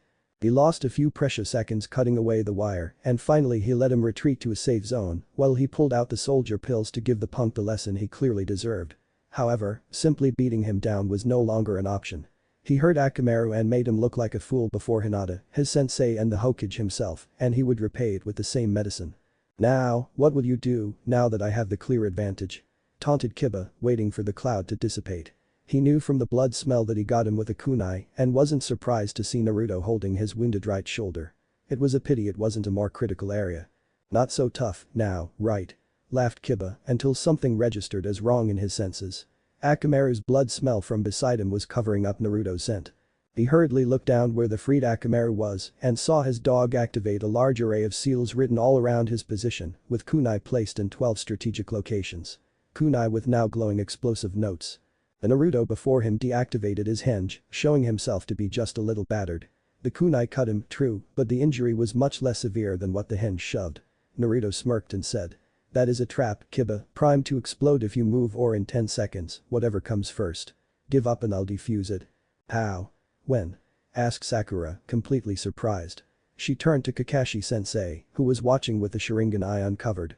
Despite the smoke cloud, easily obscuring the sight of even his Sharingan eye, he was a genius and a jonin, and could easily guess what happened inside it. He created a few clones as soon as the smoke appeared and used them to draw the seal while the smoke covered them. One of those clones hinged into Akamaru and waited until Kiba rescued the true dog, then switched with it. With all that smoke he wouldn't have noticed a bit more, but to make the switch more credible, he took some blood from the true dog to cover his own scent. So Kiba, both enraged and worried about the wound of his dog, was too distracted to note the switch. So he freed the henge clone and let it go near the almost completed trap. Kiba followed Akamaru's blood scent and retreated beside the dog clone, right in the middle of that circle. The fake dog just had to activate it. A masterful tactic, splendidly executed, said Kakashi-sensei. I can think of several ways of how he managed to mask the true Akamaru's smell, but I don't think he knows those jutsus. It was probably that seal array. He nodded toward a small rune circle that was just becoming visible through the smoke. So you knew of Naruto's training with seals? Asked Sakura. Iruka informed me, yes. It was his duty after all, I'm your commander. Naruto also knew Iruka would inform me as soon as he reached a level where his knowledge became useful on the field. Sakura remained silent for a while. Heiei looked at the seal on the floor and saw that it was a really easy D-rank seal trap, the explosive cage, the sort a genin could normally see and avoid in his sleep. It is so completely obvious and visible that requires something like that smoke cover and either a dumb opponent or a heavily distracted one to utilize fully, as the Uzumaki boy just demonstrated. The true dog was also in a smaller, more complex C-rank array, the still air seal, that would stop air currents, useful during stakeouts to stop scents from propagating, but little used because it has to be reformed and deleted at every change in position. Stealth jutsus are generally better in every way, but the kid evidently doesn't know any. Ingenious use of a non-combat seal and an impractical one in a battle situation. If this was the third test and he was one of the judges, he would surely have voted for the kid's promotion just for that feat. He also apparently had some information on his opponent's fighting style, he anticipated his moves a bit too many times, but that was only a plus, especially because he came up with a plan to counter it and use his fighting advantage against itself. Seeing that the Inyazuka had no idea on how to get out before the trap exploded, he said. Inyazuka Kiba is unable to free himself. Winner, Uzumaki Naruto. Please hurry to dismantle the trap. The Uzumaki kid nodded and the clone who activated the seal put Chakra in 3 seemingly innocuous glyphs and the symbols returned to their inert state. The original ripped away the tags from the kunai and collected them back. There aren't that many genin with any expertise in seals. It should be interesting, this Uzumaki Naruto. Yes. That was great. Yelled Sakura. I can't believe it, Naruto won. Said Ino, despite the previous comments from Shikamaru. Chaoji, behind them, said. It was a good fight, though. Yeah, but now we'll have to hear his troublesome bragging all he way here, said Shikamaru, who despite his words and tone, had looked really interested in the fight. Yuush. Yelled a green-clad genin nearby, nearly deafening the trio. Now it will surely be my turn, Guy-sensei. Sorry about hurting Akamaru, Kiba. Said Naruto, apologetic. Kiba was on the verge of an explosion, but calmed down after Akamaru barked for a bit. It was a ninja battle and you didn't hurt him more than you had to. Akamaru forgives you, so I guess I will, too. He said, a little depressed. You have been the best opponent I ever had, Kiba. Not the strongest, but the best. Said Naruto with a mischievous smile. Then he ran away. Hey. Roared Kiba, mock-jazzing him upstairs. Children said hey, coughing a couple of lungs away. Naruto-kun, said Hinata, gathering a little bit of courage. She approached the boy and offered him a little box. What is it, Hinata? Medicinal cream, said Kurenai-sensei, behind him. You should accept it, Hinata made it herself and it's incredibly effective. Naruto nodded. Thank you, Hinata. After having mostly healed Akamaru with his first successful cure jutsu as soon as he was declared winner, he had no white chakra left. Healing others was a lot less efficient, but maybe it will be only a matter of practice.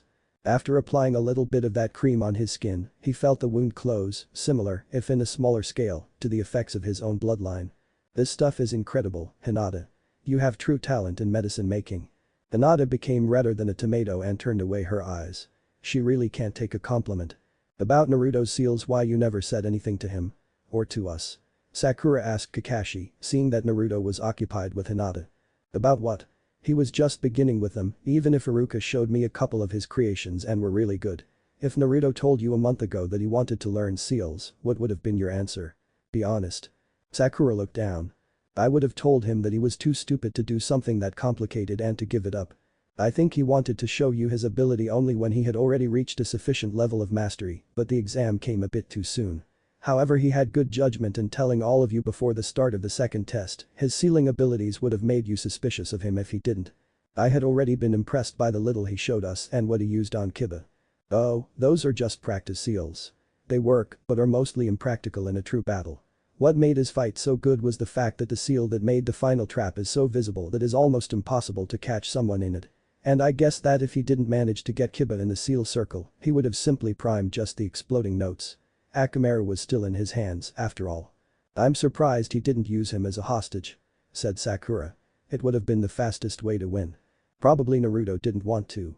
To Kiba, Akamaru is his most precious friend. Naruto would never be able to forgive himself if he threatened him that way. A simple cut with a kunai like Naruto did to fool him is a perfectly acceptable battle injury, even to a hothead like Kiba. And look at Kiba himself, now. He lost, but as he began thinking back to the battle, he most likely realized he has been outclassed both in the tactical and the information gathering side of the fight, just like he outclassed Naruto in strength, speed and ninjutsu. Yes, just like all of us, he saw Naruto the academy dead last, not Naruto the shinobi, said Sakura with a little shame. Kakashi covered his eye and took out his book, to the disgust of Sakura. Naruto was ecstatic, his clone's plan succeeded beyond all his expectations. Well, technically it was his plan, but he wanted to give credit where his was due. The shadow clone technique and his secret was the very best thing that could happen in his life after Raymond and his bloodline. With all those minds thinking different tactics while fighting, he could come up with impressive ones in the nick of time, multiplying his tactical effectiveness many times over.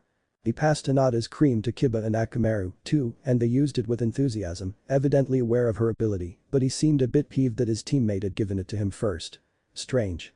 Akamaru's wound closed very fast, and Naruto was relieved that both Akamaru and his pet dog, Snicker, bore him no ill will for the hostage situation. Well, not too much.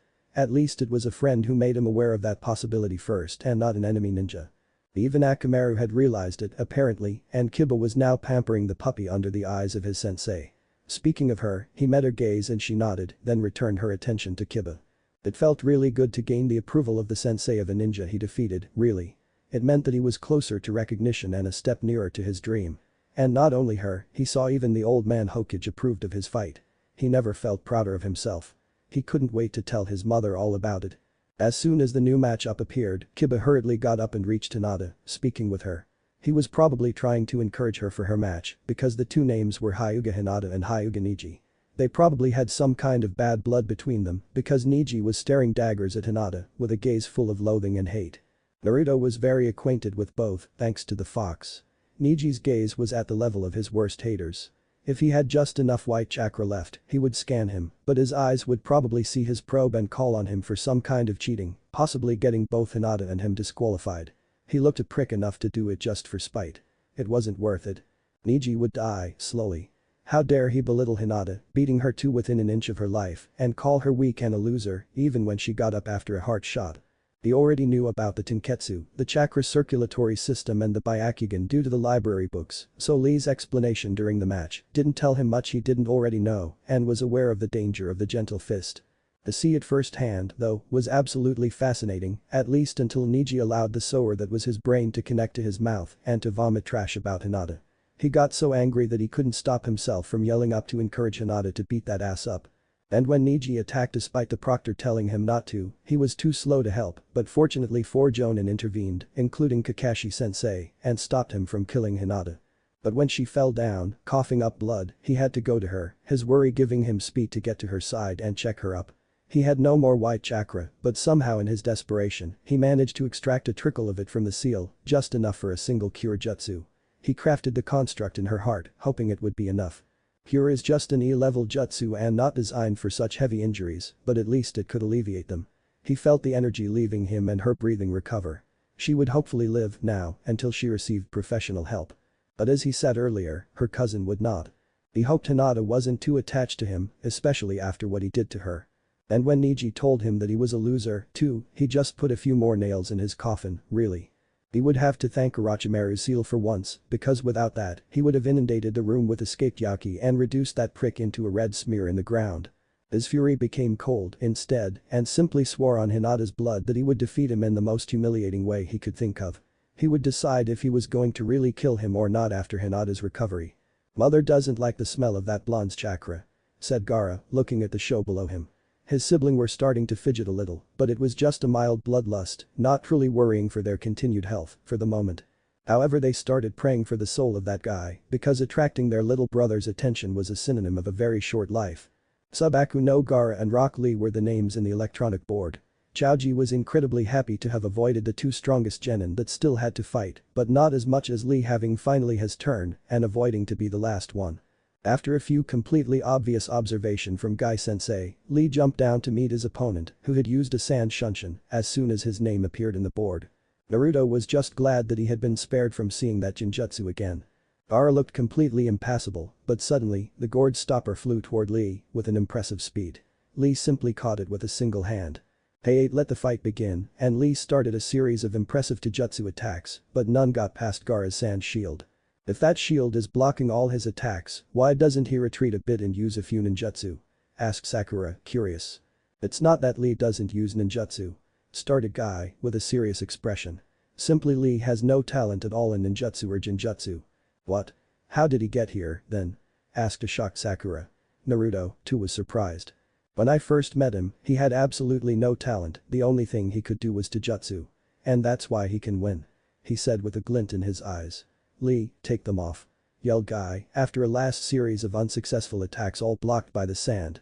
But, Guy-sensei, didn't you tell me I couldn't remove them unless I had to protect a lot of precious people? I will allow it. He said, in the good guy pose. Lee looked very happy and started to remove the orange leg warmers to uncover weights.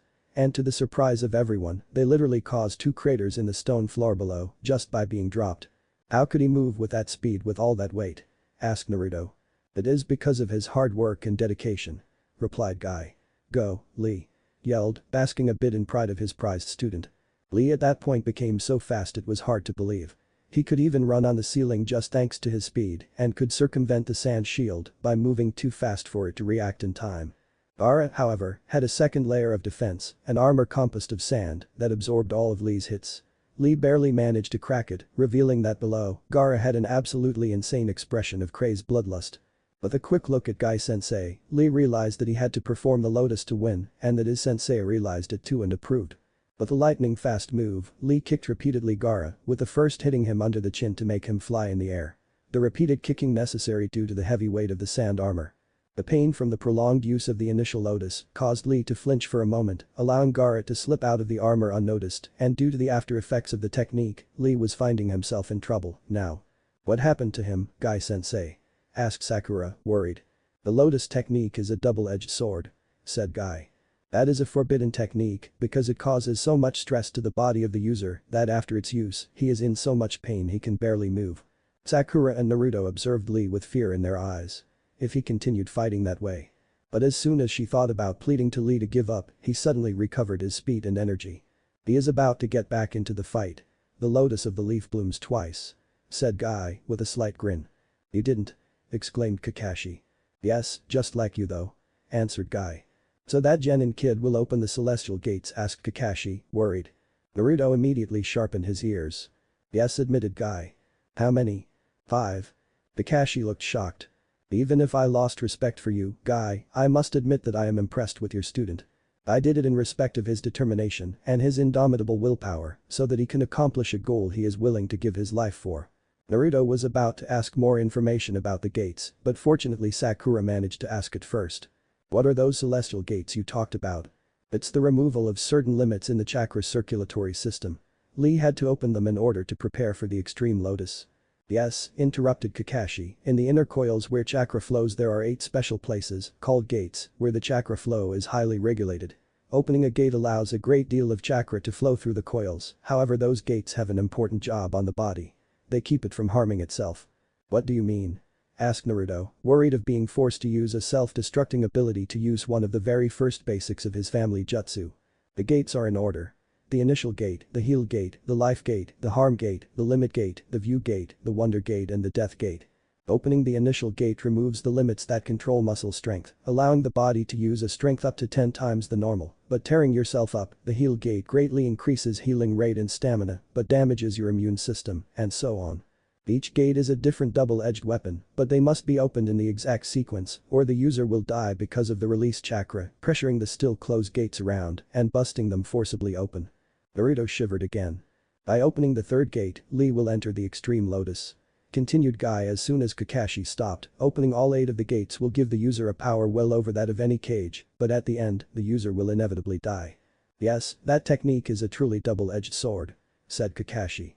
Naruto was stunned.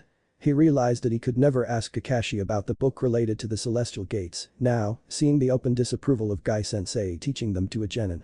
And he probably would end up having to hide the book from his sensei if he ever got his hands on it until he memorized all he needed from it. But first, I will read again the scroll. With what they told us just now, I could piece together something useful and I could bounce any thought about it to mom so I don't do something incredibly stupid to myself. By opening one gate after the other, Lee's skin became red and blood vessels burst open, but he moved so fast that very few people could even see him. Gaara's sand armor was demolished blow after blow, but just as Lee's muscles snapped, he completed the extreme lotus, swirling Gaara in the air with the bandages in his forearms and trying to plant him into the ground. Gaara, to save himself, was forced to use his last sand, the gourd itself, to cushion the fatal impact. After the landing of both, Gaara raised one hand, summoning his sand to crush an arm and a leg of the unmoving Lee. But as he tried to follow up fatal attack to kill the crippled boy, Guy, who shined down to save his unconscious student, stopped the sand with a sweep of his hand. Guy's word touched most presents, however they didn't look to have sorted any kind of effect on the sand genin except confusion. Naruto despaired when he overheard the medic nins telling Guy about Lee most likely no longer being able to be a ninja. He knew his cure spell was awfully inadequate to even begin healing damage, such as what Lee did to himself, and he began fearing those very techniques were created to counteract similar damage from the main family jutsu. "Naruto, are you alright?" asked Sakura. "Why yes, alright. I was just worried about freaky eyebrows, that's all." Sakura nodded too. He was really incredible. He encountered probably the worst kind of opponent for him, but still managed to almost defeat him twice. But he paid a high price for it, concluded Naruto. For once, he couldn't feel truly happy for Lee's great performance, since it could cost him his dream. However, he was sure one of the strongest white jutsu may be able to help him. Promising himself to double his resolve in learning them, he returned his attention to the proctor, who was calling for freeing the combat area and calling down the last 2 genin. Chaoji and that last sound guy, Dosu something. Unfortunately, Chaoji lost really fast. He greatly underestimated his opponent, and that guy apparently already knew about his best technique. Chaoji probably used it when Team 10 rescued them in the forest, and the sound guy saw it, including figuring out how to get around it. That reminded him that he still had to hear a more complete report from Sakura about what happened then, other than Lee and Team 10 saved us when that sound team attacked. After the short speech of the old man Hokage and the drawing of his own turn in the 3rd exam, against Niji. The very first. Yes. He told the assembled genin that the actual 3rd exam would be held in an arena 1 month from now. Naruto could only barely resist making an evil grin thinking about all the training he could do in a whole month with the help of the shadow clones. In a month's time, he was sure he would be ready to reduce Niji to mincemeat. He was also glad that it wouldn't be just the winner of the whole tournament to become a chunin. And the whole arena thing was the most perfect thing he could imagine for making Niji humiliation as embarrassing as possible. He could literally squash him before not only his family, but thousands of people as well. I think I'll get a Kiko to bet most my savings on my victory in the first match. I wouldn't mind a little extra pocket money to add to the sweet package of a bleeding black and blue Niji, and since he is the genius of the Hyuga clan, I'll get some very good odds. Sometimes it literally pays to be known as the dead last. Once they were free to go, after they were accompanied out of the forest of death, he returned home to leave his second family scroll in its hiding place. When he entered, though, he found one clone happily eating ramen. "Who are you?" asked the true Naruto. "Sheesh, boss, did you forget already? I was tasked to impersonate Akiko while you were at the exam." Naruto almost punched himself, in his excitement he forgot all about it. He was, however, surprised by how long the clone had lasted. "Good job with Kiba, boss, it was a really good fight. Now prepare yourself, I have a good deal of things to pass on to you." Naruto braced himself as the clone before him dissipated. Apparently Akiko had already bought those chakra cards and tried one. Damn, read a few more books on chakra manipulation, especially about Jinjutsu. He still wanted Iruka's lessons about it, but after that scan practice, he had an idea on how to send chakra construct on other people's coils, the base of all the Jinjutsu not born from a bloodline. Apparently the clone managed to last this long because it spent very little chakra and conserved it whenever it could by meditating. Still, it was running low, now, after almost 6 days. Summoning 5 clones, he gave them a few jobs. One would continue being Akiko, one would make tags, to trade this time for training weights. If Fuzzy Eyebrows became so strong with them he didn't see any harm emulating him, just not to that degree. And an especially big no to the spandex. The original would go slaughtering fishes, one would go visit Sasuke, and if already possible, Lee and the last 2 clones would simply go read interesting books in the ninja section of the library.